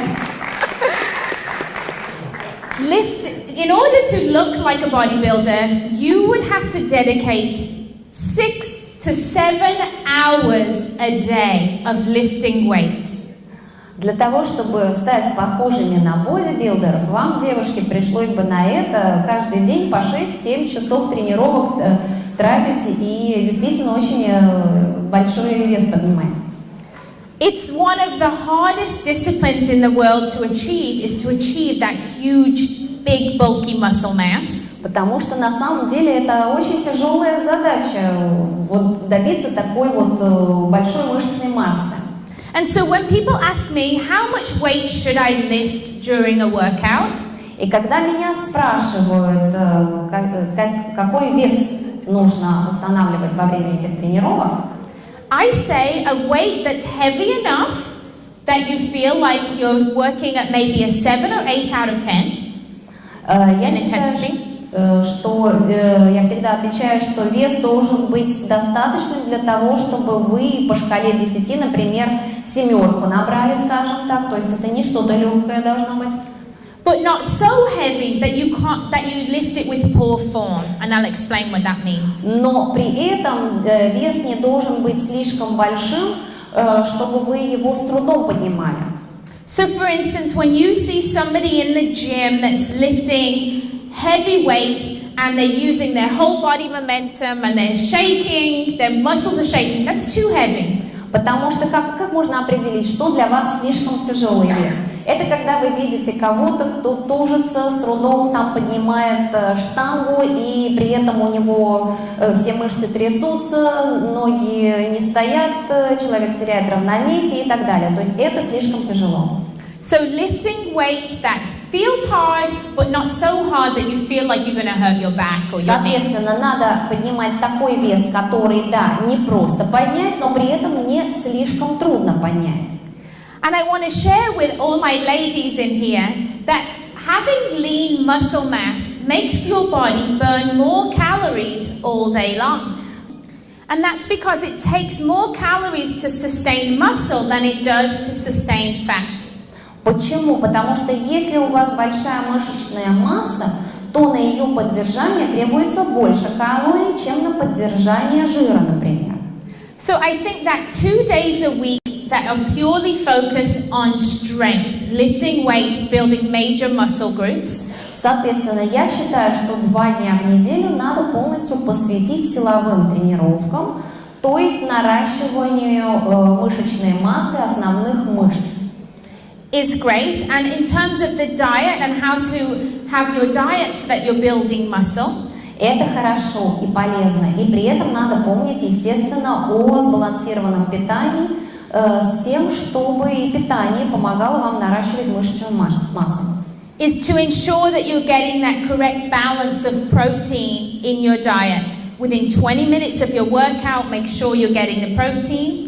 Поэтому очень важно, чтобы вы постоянно поддерживали баланс белка в организме. И помните, первые полчаса, 20 минут после тренировки обязательно надо съесть что-то белковое.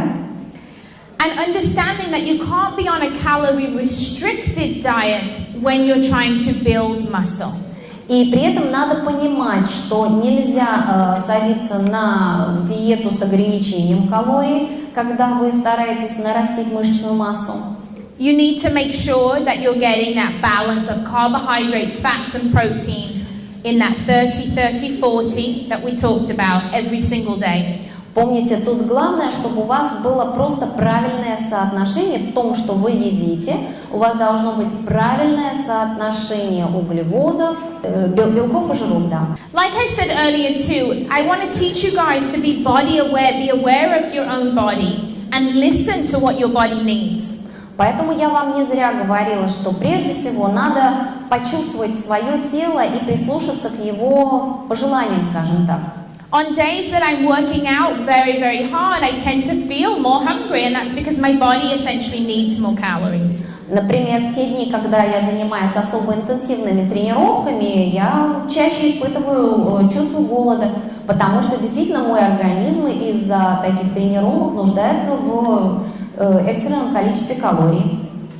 So trust me that doing an hour of weights in the gym a few days a week is not going to make you look like the Incredible Hulk.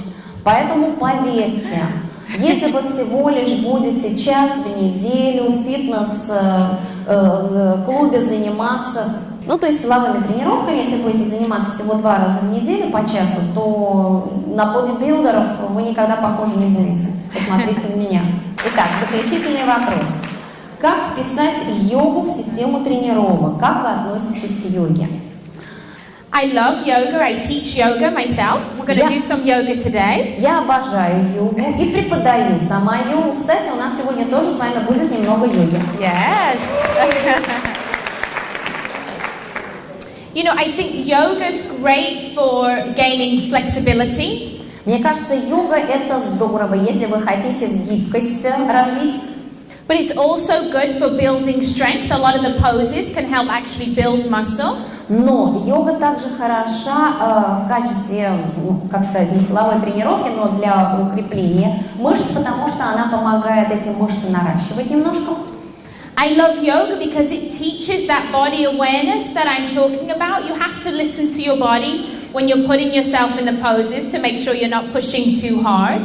Потом я обожаю йогу еще за то, что она учит нас прислушиваться к себе, осознавать себя, свое тело, учит во всем искать золотую середину, не переусердствовать в тренировках, а делать все постепенно.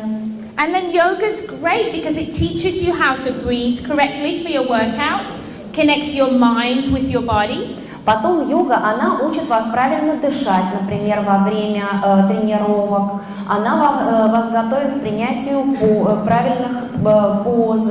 Она, кроме того, соединяет ну то есть она выступает там мостиком между вашим духовным и вашим телесным.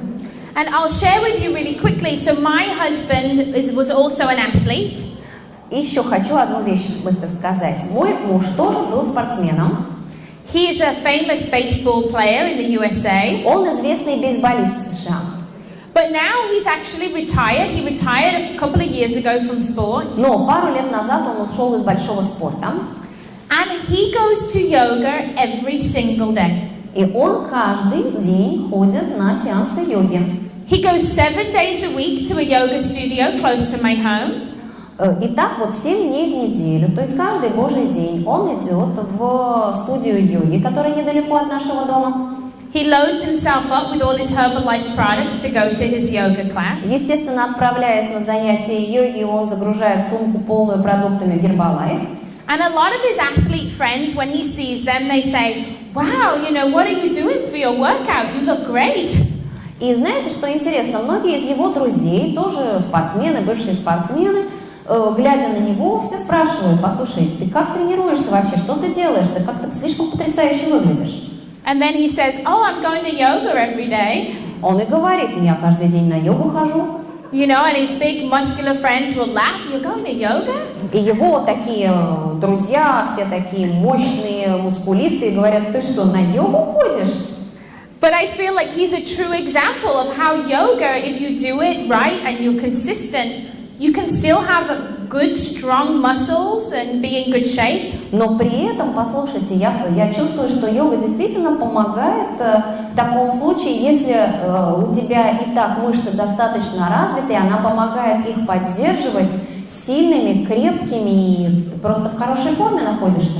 And so I really do feel that each type of fitness that you can do, whether it's running, biking, yoga, Pilates, all fitness is great for your body. Поэтому я считаю, что неважно, о каких тренировках, о каком фитнесе мы ведем речь, это может быть йога, это может быть велосипедная езда, это может быть пилатес, что угодно, это все полезно для нашего организма.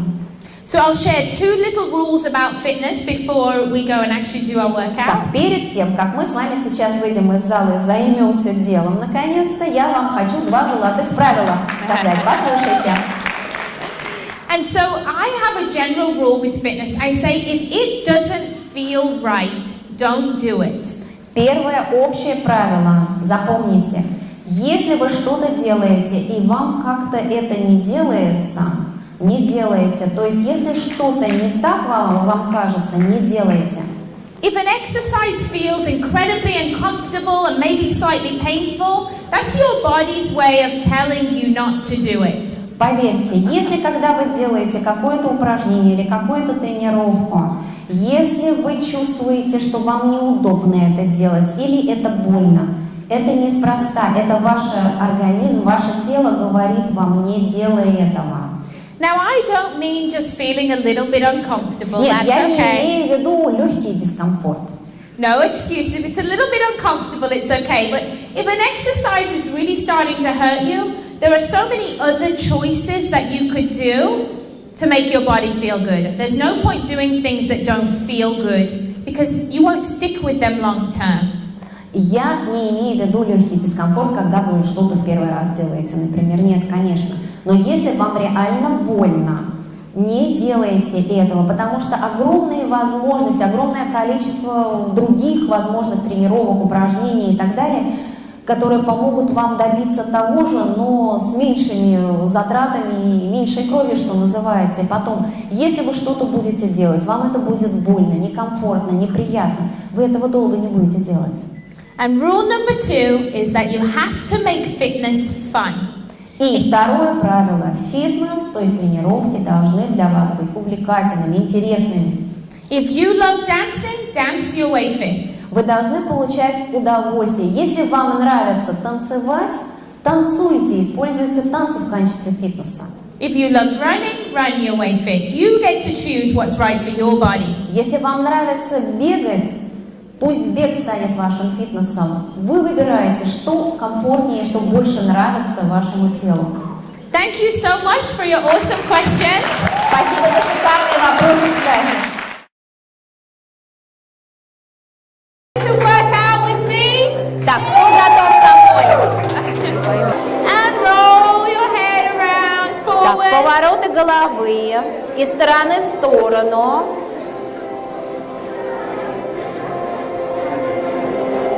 And then just start to roll the shoulders. Так, теперь вращение плечами. Rolling them back. Назад warming up отводите slowly. плечо, вот такое вращение выполняем. And forward. И теперь вперед. Вращение плечами вперед. Nice job. Just start to slowly loosen up the Начинаем shoulders. медленно, медленно расслабляем Shake up мышцы. and down. Так, теперь вверх-вниз. Плечи вверх, плечи вниз. Standing nice and tall. Вверх-вниз. Все будут стройные и красивые. Давайте вверх-вниз. Nice job. Еще. Maybe if we turn the music up a little. And we just want to slowly Чуть-чуть swing прибавить the музыку. arms. Так, теперь махи руками.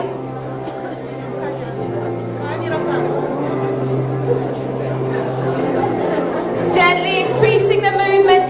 Make При sure you этом- have space at the side of you because we're going to take our arms out to the side. Стойте так, чтобы вы могли теперь руки Arms разводить gonna come в стороны, потому что нам нужно сейчас будет руки в стороны разводить. Встаньте так, чтобы удобно, не задевать друг друга. Отлично, да. Wait, can we have the music up a little? Yeah. There we go. Так, теперь разводим руки в стороны, вперед, в стороны перед собой. Nice Еще. job. Давайте еще. And all we're going to do is we're going to simply reach over. Теперь делайте за switch. мной.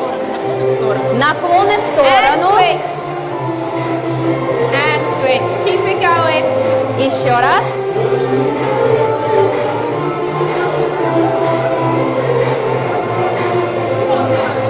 Nice job. Еще.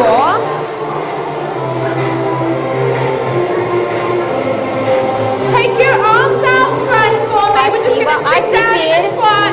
приседаем, руки вперед перед собой. Теперь поднимаемся на мыски вверх, руки вытягиваем. Еще раз приседаем.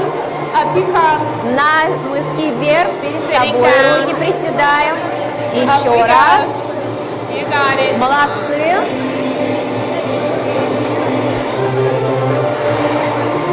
I feel like something's wrong with the music.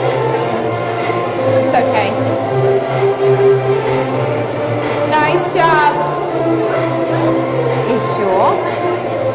Еще. And now we're going to work on our balance. I want Молодцы. everybody to stand on one foot and just circle the ankle around and around. Тренировка чувства равновесия. Встали и крутим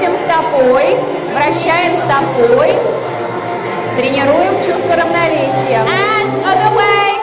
Теперь в другом направлении, в другую сторону вращаем стопу. Nice job. And switch Молодцы. sides. Теперь второй ногой то же самое. В одну сторону And the other way и в around. другую сторону.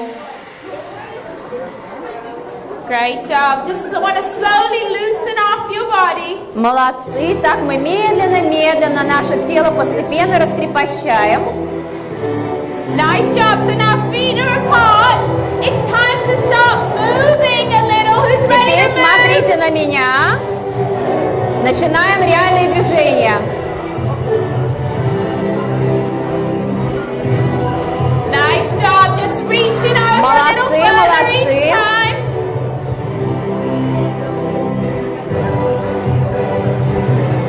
Now reach up. Так, теперь вверх. Рука вверх, мах вверх.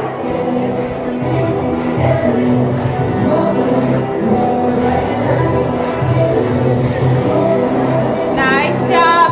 Молодцы. Now arms out front, just marching. Теперь такие движения. Stretching out the chest muscle, slowly getting on the move. Молодцы. Таким образом мы отрабатываем мышцы грудного Now we're going to пояса. lift our leg up. I want you to lift. Так, смотрите. And we're Тренируем simply going to стабильность. tap back and lift up. You got it? Tap back and lift. Поднимаем колено наверх, ногу назад. Колено наверх, ногу назад. You got it. Колено сгибаем под углом 90 Still part of градусов. our warm-up. Продолжаем. Той же ногой. Nice job. Now don't tap back. Молодцы. Challenge your balance. Так, Swing теперь that махи leg. ногой. Мах ногой вперед, назад. Nice job. Working your core, working your balance. Молодцы. При этом прекрасно тренируйте равновесие. Так, встали, And зафиксировали hold. колено. Tap back and lift. Теперь меняем ногу. Tap and lift. Левая нога сгибается в колене под углом 90 градусов. Отводим назад. Сгибаем назад. Nice job. Turn that into a Молодцы, leg swing ребята. again. Swing Мах that leg. ногой, мах левой ногой. Продолжаем. Вперед, назад, вперед, назад, вперед, назад. Nice job. Taking it really gradual. Молодцы, молодцы. Постепенно March it out. наращиваем. А теперь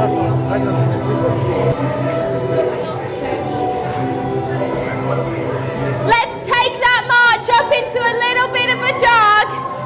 Add in some arms. теперь в беге. Все дружно 3-4 шага назад. Отходим.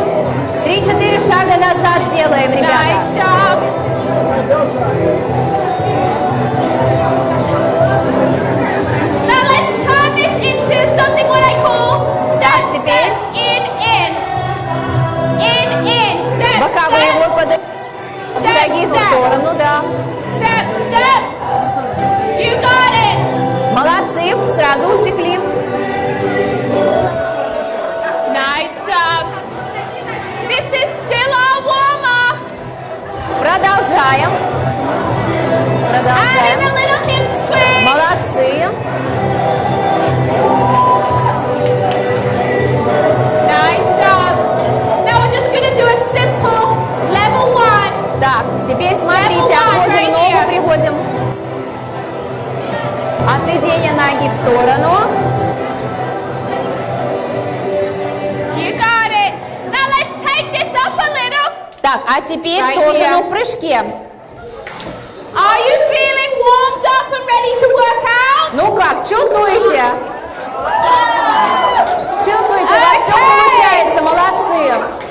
Our first exercise of the day Так, is a simple squat. смотрите, Arms все around просто. front, toes are facing forward, and all Ноги you're на going ширине to do плеч, руки перед собой на уровне is груди. sit down, Приседаем медленно, stand up. встаем. arms Еще раз forward, присед, arms встаем. back. So this is a simple Колено не squat должно выходить вперед стопы.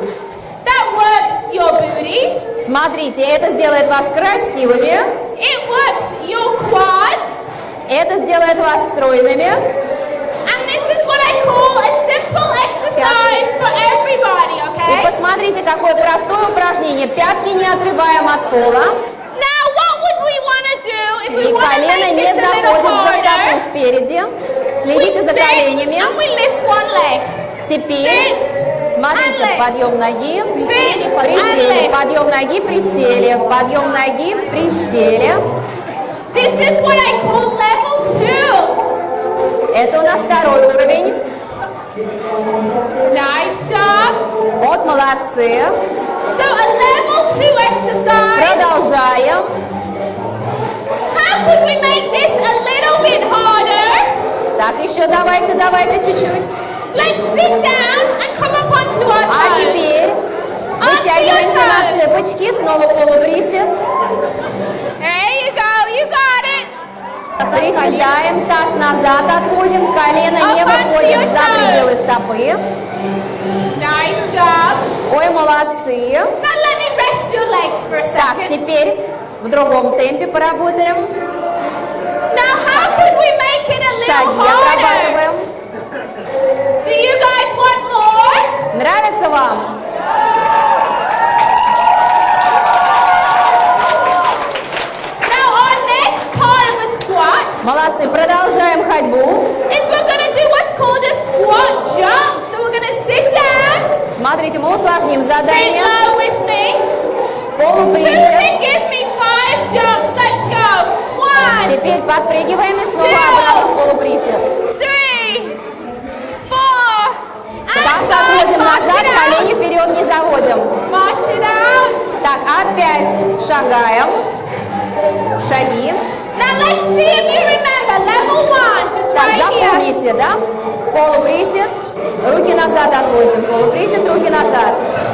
Nice job. Level 2. Lift that knee. Lift and lower. Lift Перед собой and руки lower. силой вжимаем в ладонях. Nice job. Подъем колена под углом 90 градусов. And our next one up onto the toes. Toes. Продолжаем, And но down. вставая на Toes. мысок. Count with me. Так, кто готов со мной?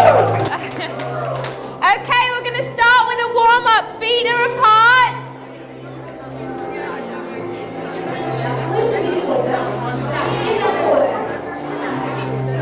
Let's just head to Шаг one назад side сделайте, пожалуйста, все. Шаг and назад head to все. the other side. And roll your head around Так, forward. повороты головы из стороны в сторону.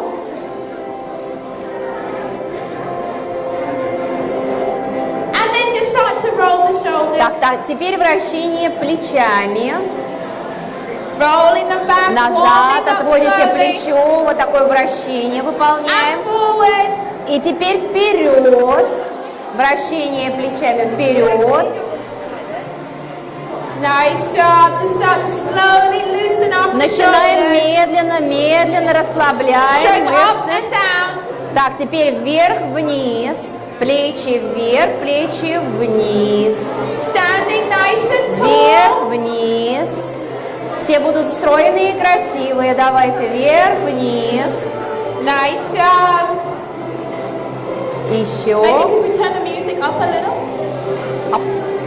And we just want to slowly чуть-чуть swing прибавить the arms. Так, теперь махи руками.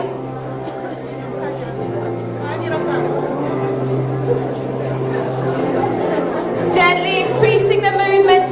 Make При sure you этом- have space in the side of you because we're going to take our arms out to the side. Стойте так, чтобы вы могли теперь руки Arms разводить gonna come в стороны, потому что нам нужно сейчас будет руки в стороны разводить. Встаньте так, чтобы удобно, не задевать друг друга. Отлично, да. Wait, can we have the music up a little? Yeah. There we go. Так, теперь разводим руки в стороны, вперед, стороны перед собой. Nice Еще. job. Давайте еще. And all we're going to do is we're going to simply reach over Теперь делайте за switch. мной. Наклоны в And сторону. switch. And switch. Keep it going. Еще раз.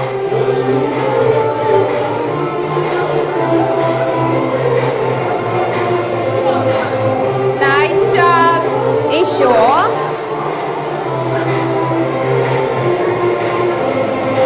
Take your arms out front for me. We're just Спасибо. gonna А sit down in теперь the squat. приседаем, руки вперед перед собой. Теперь поднимаемся на мыски вверх, руки вытягиваем. Еще раз приседаем. Up you come. На мыски вверх перед Sitting собой. down. Руки приседаем. Up we Еще go. раз. You got it. Молодцы.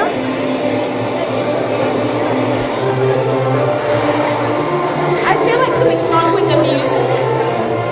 It's okay. Nice job. Еще. Еще. And now we're going to work on our balance. I want Молодцы. everybody to stand on one foot and just circle the ankle around and around. Тренировка чувства равновесия. Встали и крутим стопой. Вращаем стопой. Тренируем чувство равновесия. And other way. Теперь в другом направлении, в другую сторону вращаем стопу. Nice job. And switch Молодцы. sides. Теперь второй ногой то же самое. В одну сторону And the other way и в around. другую сторону. Great job. Just want to slowly loosen off your body. Молодцы. Так мы медленно наше тело постепенно раскрепощаем. Nice job. So now feet are apart. It's time to start moving a little. Who's ready Теперь to move? смотрите на меня. Начинаем реальные движения. Nice job. Just reaching over a little Молодцы, further молодцы. each time.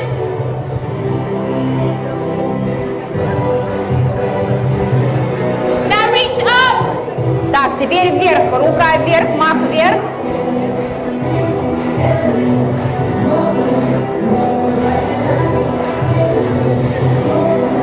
Nice job.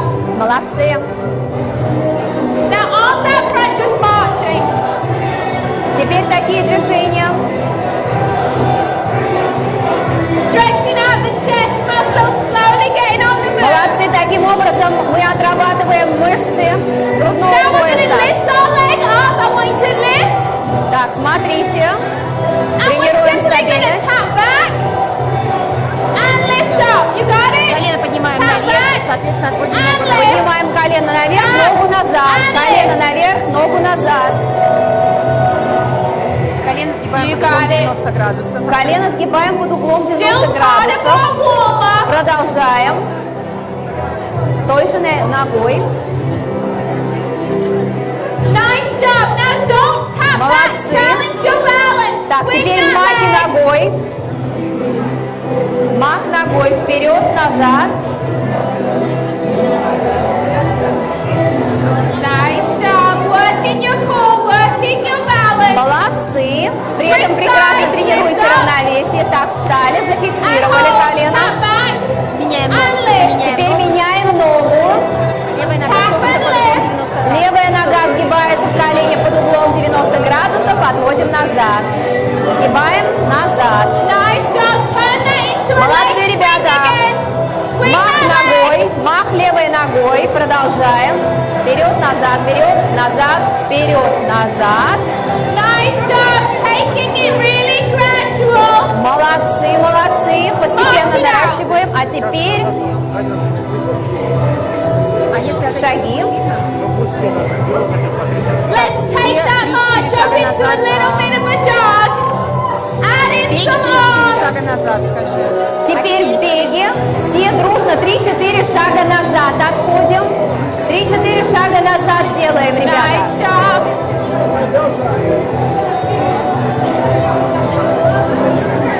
Now let's turn this into something what I call step, теперь. step, in. Step, Боковые step, выпады. Шаги в сторону, да. step, step. You got it. Молодцы, сразу усекли. Nice job. Их слышно? This is still our warm-up.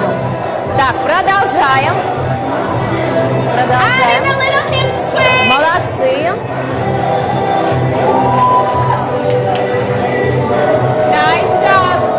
Now we're just gonna do a simple level 1. Так, теперь смотрите, отводим ногу, приводим. Отведение ноги. Отведение ноги в сторону.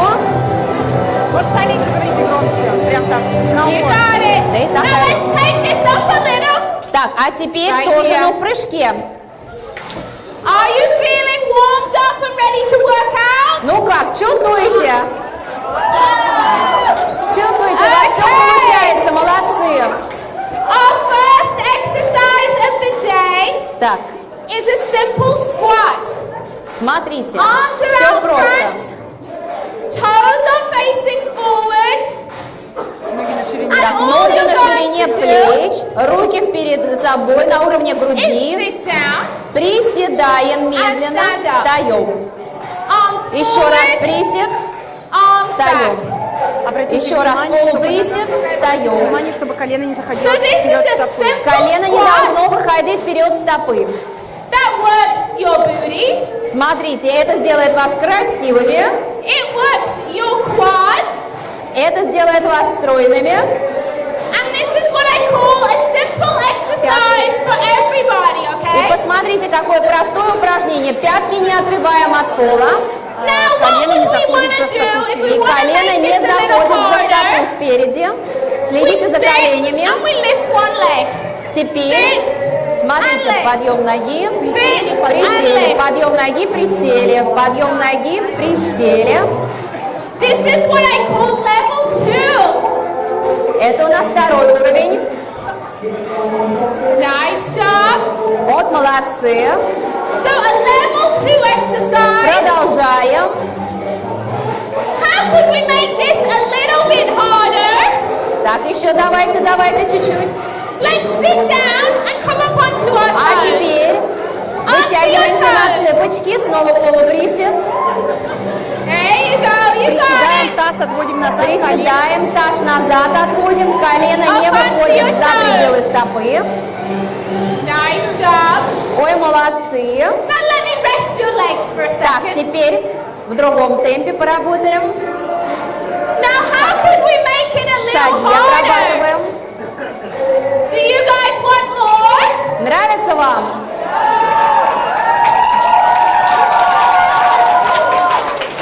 Now our next part of a squat Молодцы, продолжаем ходьбу. is we're going to do what's called a squat jump. So we're going to sit down, Смотрите, мы усложним sit задание. low with me. Who Полуприсед. can give me 5 jumps? Let's go. 1, Теперь подпрыгиваем и снова обратно в полуприсед. 3, Таз отводим назад, колено вперед не заводим. Таз отводим назад, колени вперед не заводим. march it out. Так, опять шагаем. Шаги. Now let's see if you remember level 1. Just Так, right here. запомните, да? Полуприсед, руки назад отводим. Полуприсед, руки назад. Nice job. Level 2. Lift силой that сжимаем. knee. Молодцы. Lift and lower. Lift Перед собой and руки lower. силой сжимаем в ладонях. Nice job. Подъем колена под углом 90 градусов. And our next one, up onto the toes. Toes. Продолжаем, And но down. вставая на Toes. мысок. На носки, на носки. Полуприсед, встали на носки. Who's ready for Выпрямились. 5 more jumps? Так, продолжаем, Here we продолжаем. go. Sit low. Stay here. Так, Sit low. зафиксировались в полуприседе. 5 jumps. Are you ready? Так, готовы, еще 5 Here we осталось. go. О, 1, прыжки 2, вверх. 3, 4, 4, 5. and 5. March it Молодцы. out. Good job. Молодцы. Okay. Another type of squat. Feet are out Так, to the теперь side. посмотрите. Носки врозь, ноги на ширине плеч. Core is tight. Так, напрягли мышцы живота. Тянули живот. Like a Тянули ballet живот. dancer. Down we go. Теперь 1, 2, back up приседаем, we руки come. вверх, разводим руки в Down we исходное go, положение. ballet Еще dancer. раз. And back up. Колени направлены в This стороны, move колени works не the выходят за inside of пределы your стоп. thighs. Еще раз. Давайте еще раз. job. молодцы. How could we make this move a little bit harder? А теперь усложним задачу. Who's ready to come up onto your toes? Onto your toes. Теперь встаем на Down we go. носки. Up onto your Приседаем, toes. встаем на носки. Challenging your balance. Так. Challenging your core. Так мы все мышцы напрягаем. Nice job. Молодцы. Who wants to make this move a little bit harder? Так, давайте еще усложним задачку. Maybe we could lift one leg, go down. Так, And смотрите. lift. Go down. And Присели. lift. Ногу в сторону. Lift. Полуприсед, ногу в сторону. Присед в сторону. Присед. Nice job, everybody. Так, у всех отлично получается. Давайте продолжаем. One more. Bring it back to a march. Так, возвращаемся к ходьбе. Now that was one exercise, 5 different ways. Вы видите, одно упражнение, 5 разных методов исполнения. So how can we turn this simple march into something harder? Let's jump. Смотрите, от простой ходьбы к такому бегу. Add in your arms. Руки вверх-вниз, вверх-вниз. This is exercise for your heart. Это очень полезно для сердца. Let's make it a little bit harder. Давайте усложним. Knees up front.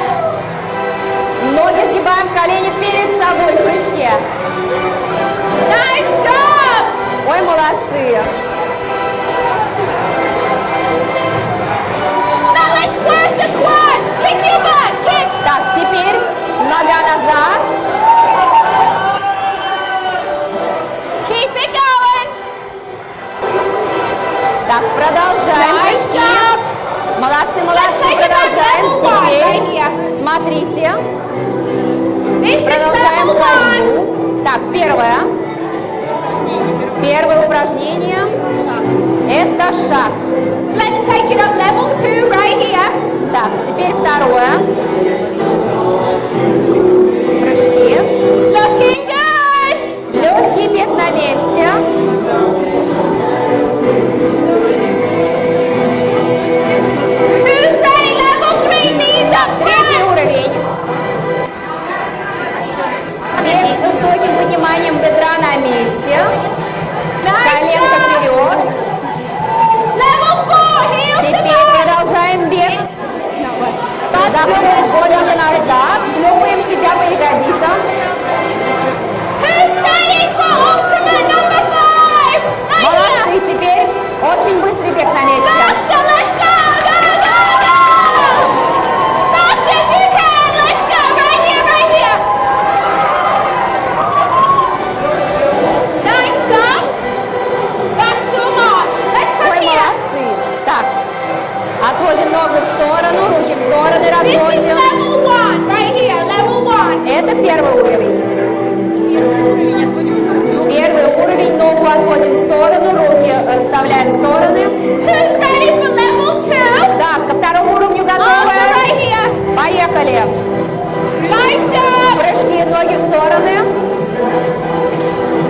Level 3, arms up. Третий all the way. уровень. Подключаем руки, руки над головой хлопаем.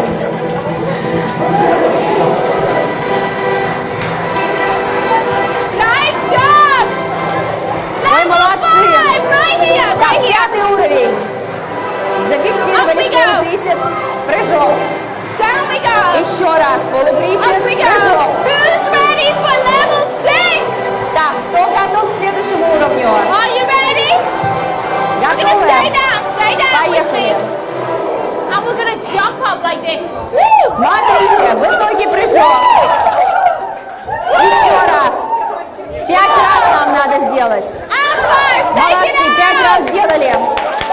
Снова ходьба на месте, молодцы. Nice job. Ой, какие вы молодцы все-таки. My mic's not working very well. Sorry. Okay. Our next move.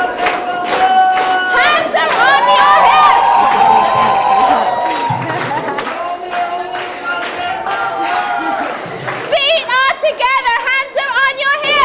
Так, все вместе.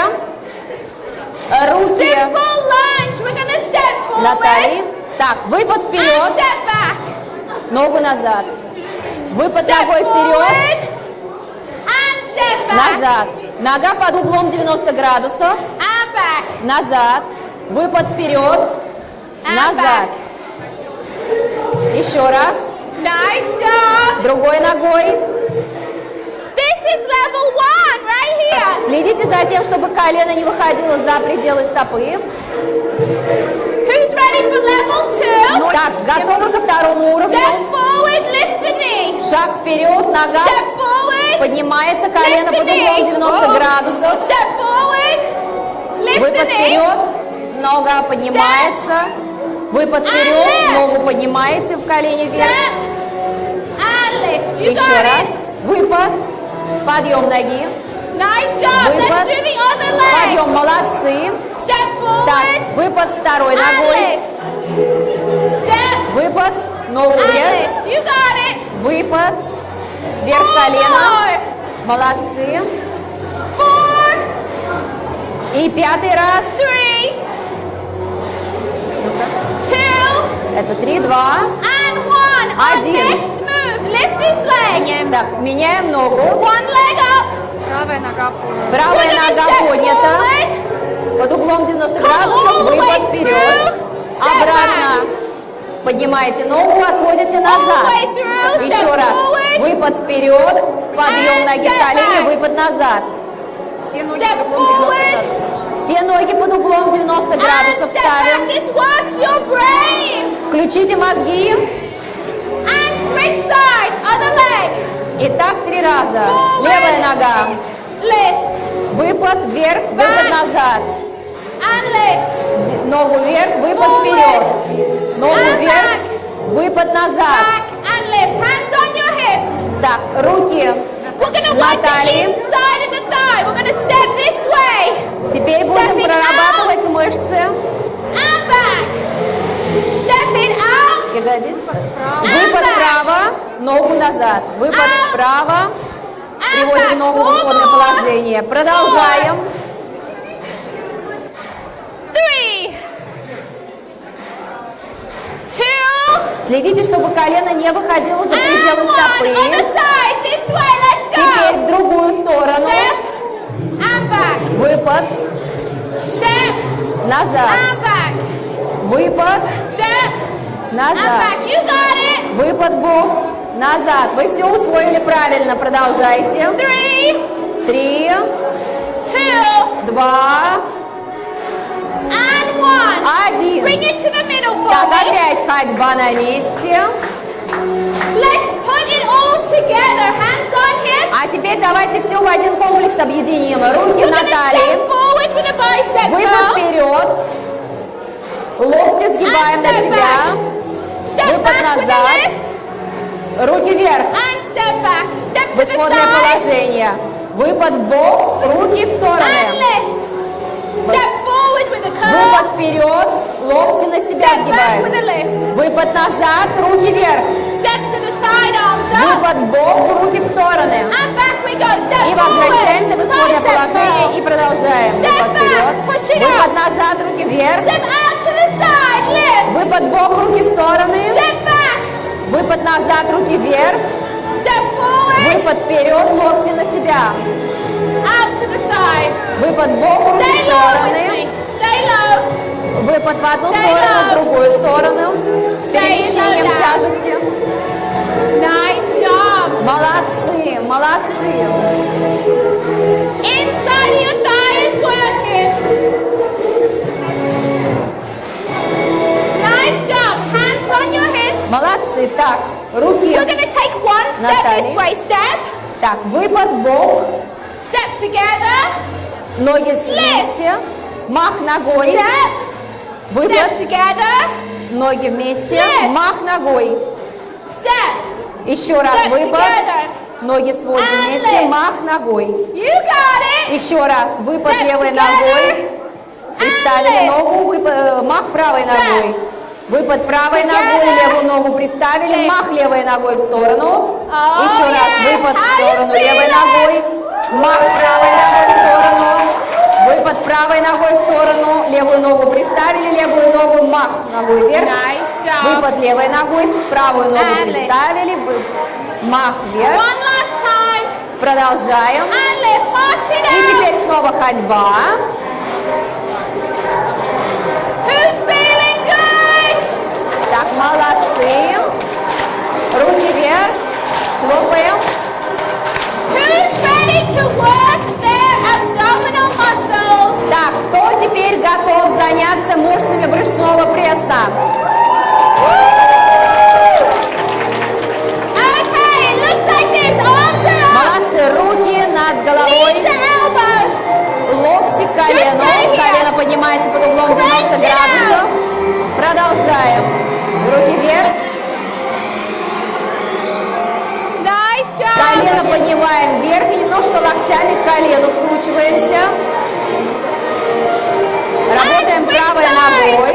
Меняем ногу левой ногой. You're beautiful. Поднимаем колено, локти к колену. 3, 4 more. Обязательно скручивание корпусом вперед, не забудьте. 2, 2, and 1, Now foot молодцы. out to the side. Теперь Arms are прорабатываем эти over. мышцы We're gonna бедра. lift and lower. Смотрите. Out to the side. Колено к локтям обратно. Нос наклоном в левую сторону. 6, 6, 7, 7, 8. Switch 8. sides. В другую сторону. Поехали. You got it. Nice job. Молодцы. Let's make Продолжаем. this a little bit harder. А сейчас усложним Switch задачу. sides. 6 раз делаем в одну Lift the сторону. leg. Смотрите. Don't tap down right here.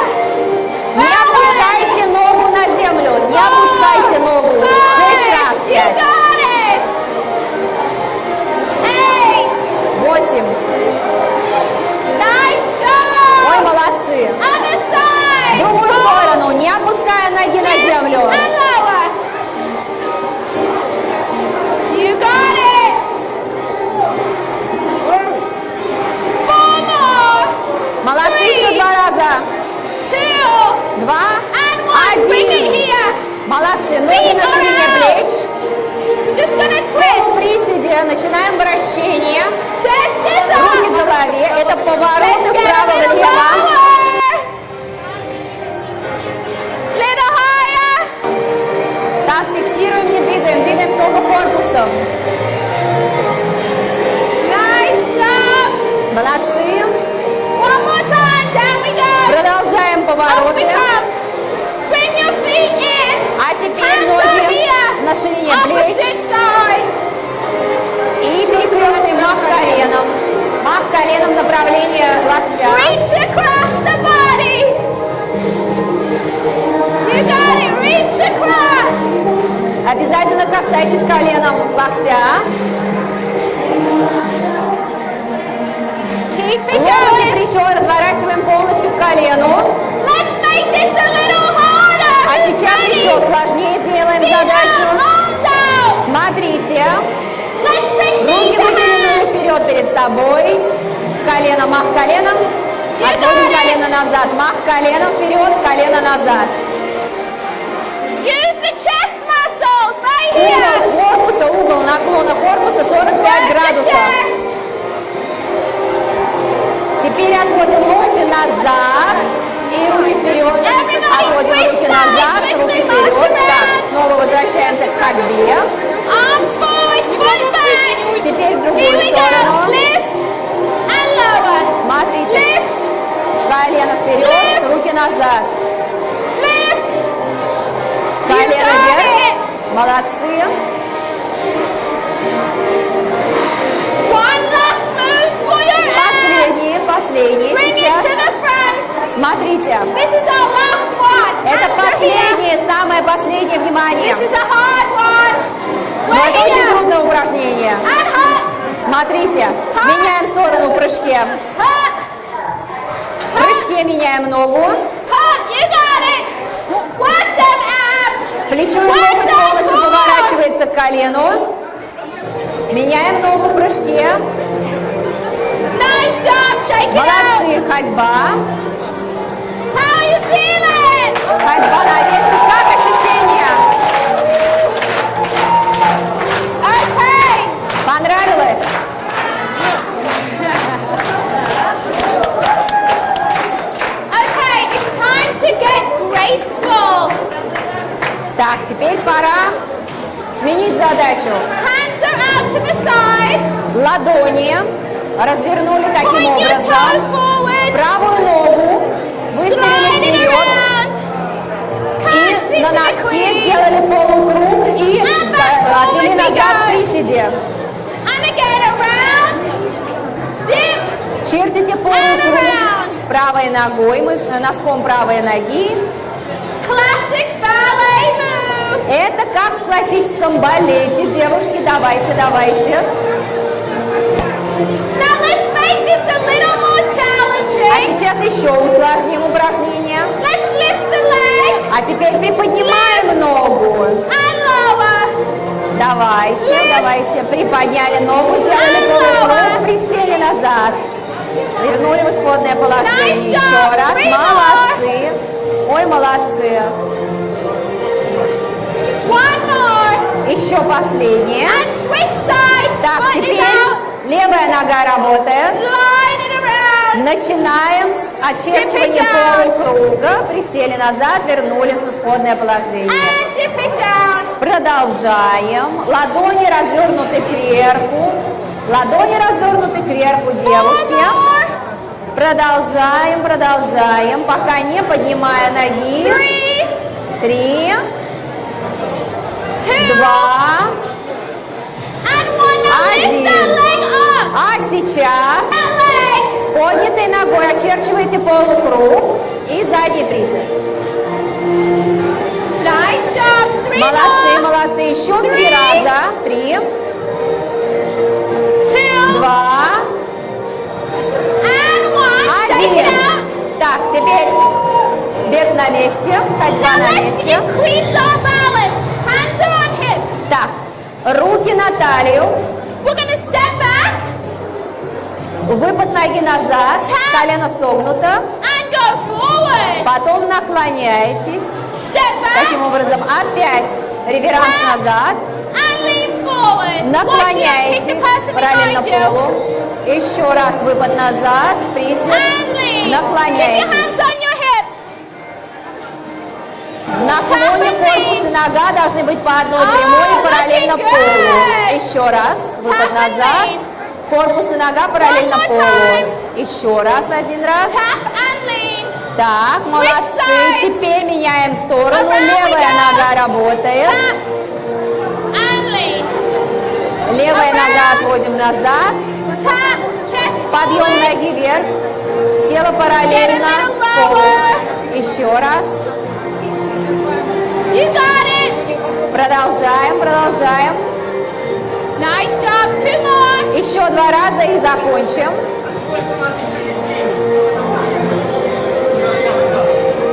And relax. Shake it Молодцы. out. Продолжаем. Ходьба на месте. Now let's work the triceps and chest. Так, трицепсы Feet прорабатываем. Мышцы I'm going to груди, lean. трицепсы. Так, Pull back and come up. повторяйте движение рук за мной. Руки расставлены. Руки вниз, руки вверх. Опускаем руки вниз. Нога отводится назад в линеечку. Тело и нога должны быть параллельно полу. Работают руки в том Nice числе. straight back. Повторяйте движение за мной. Локти отводятся назад, вниз и снова наверх. Руки поднимаем. Last one. Еще раз, последний раз. Shake it out. Так, снова ходьба на месте. How are you feeling, people? Ну что? У вас все здорово получается. Now, this is my last song on the list. Everybody, Послушайте. Положите руки вот так вот, прижмите сжатые ладони к груди, к сердцу. take your arms up high. Take a deep breath Теперь in. разведите руки и сведите их над головой. Переплетите пальцы. Указательные пальцы смотрят вверх. To И be вытянуты вверх. successful, you must look where you're going. Для того, чтобы добиться успеха, вы должны смотреть туда, куда вы хотите добраться. Смотреть на цель. And then you must come back to your heart. А потом вы должны снова заглянуть себе в душу, в сердце. You must step forward and be a warrior. Вы должны сделать шаг вперед. Вы должны забыть все страхи и заботы. You must be strong to be successful. Вы должны быть сильными, чтобы добиться успеха. And then you must come back to your heart. И снова верните руки к груди. Загляните в свое сердце еще раз. Sometimes you need to be a stronger warrior. Turn out to the side. Да, иногда мы вынуждены быть сильными воинами, чтобы победить. Руки разводим в стороны. You must reach for where you're going. Reach for your dream. Вы должны пытаться дотянуться до своей мечты. Тянитесь. But sometimes you must look back to learn from your mistakes. Но иногда вы должны оглянуться, чтобы учиться на своих же ошибках. And then you must come back to your heart. И потом снова заглянуть в свое сердце. And then you must find balance. И потом найти то чувство равновесия.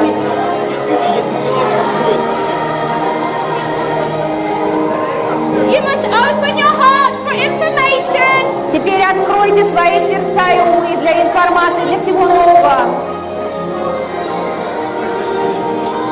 And then take that information back to your heart. И теперь все это новое, все новые знания, информацию принесите. And then you have to start Свое again. Look сердце. where you're going. И опять посмотрите туда, на ту звезду, к которой вы хотите добраться. Come back to your heart. И снова загляните в свое сердце. Become a warrior. Забудьте все тревоги и заботы. Come back to your heart and reach for where you're going. И тянитесь, тянитесь к вашей мечте. Look back. И оглянитесь назад. Учитесь на ошибках прошлого. In order to move forward and be stronger. Для того, чтобы идти вперед сильным. Come back to your heart. И снова загляните в свое сердце. Come back to the place of balance. Снова обретите равновесие. Open up your arms. Раскройте руки.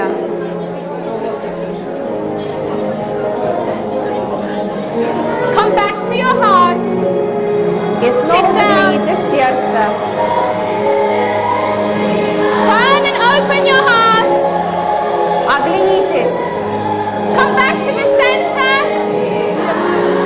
And open up to the other side. Посмотрите в другую сторону. Come back to the center.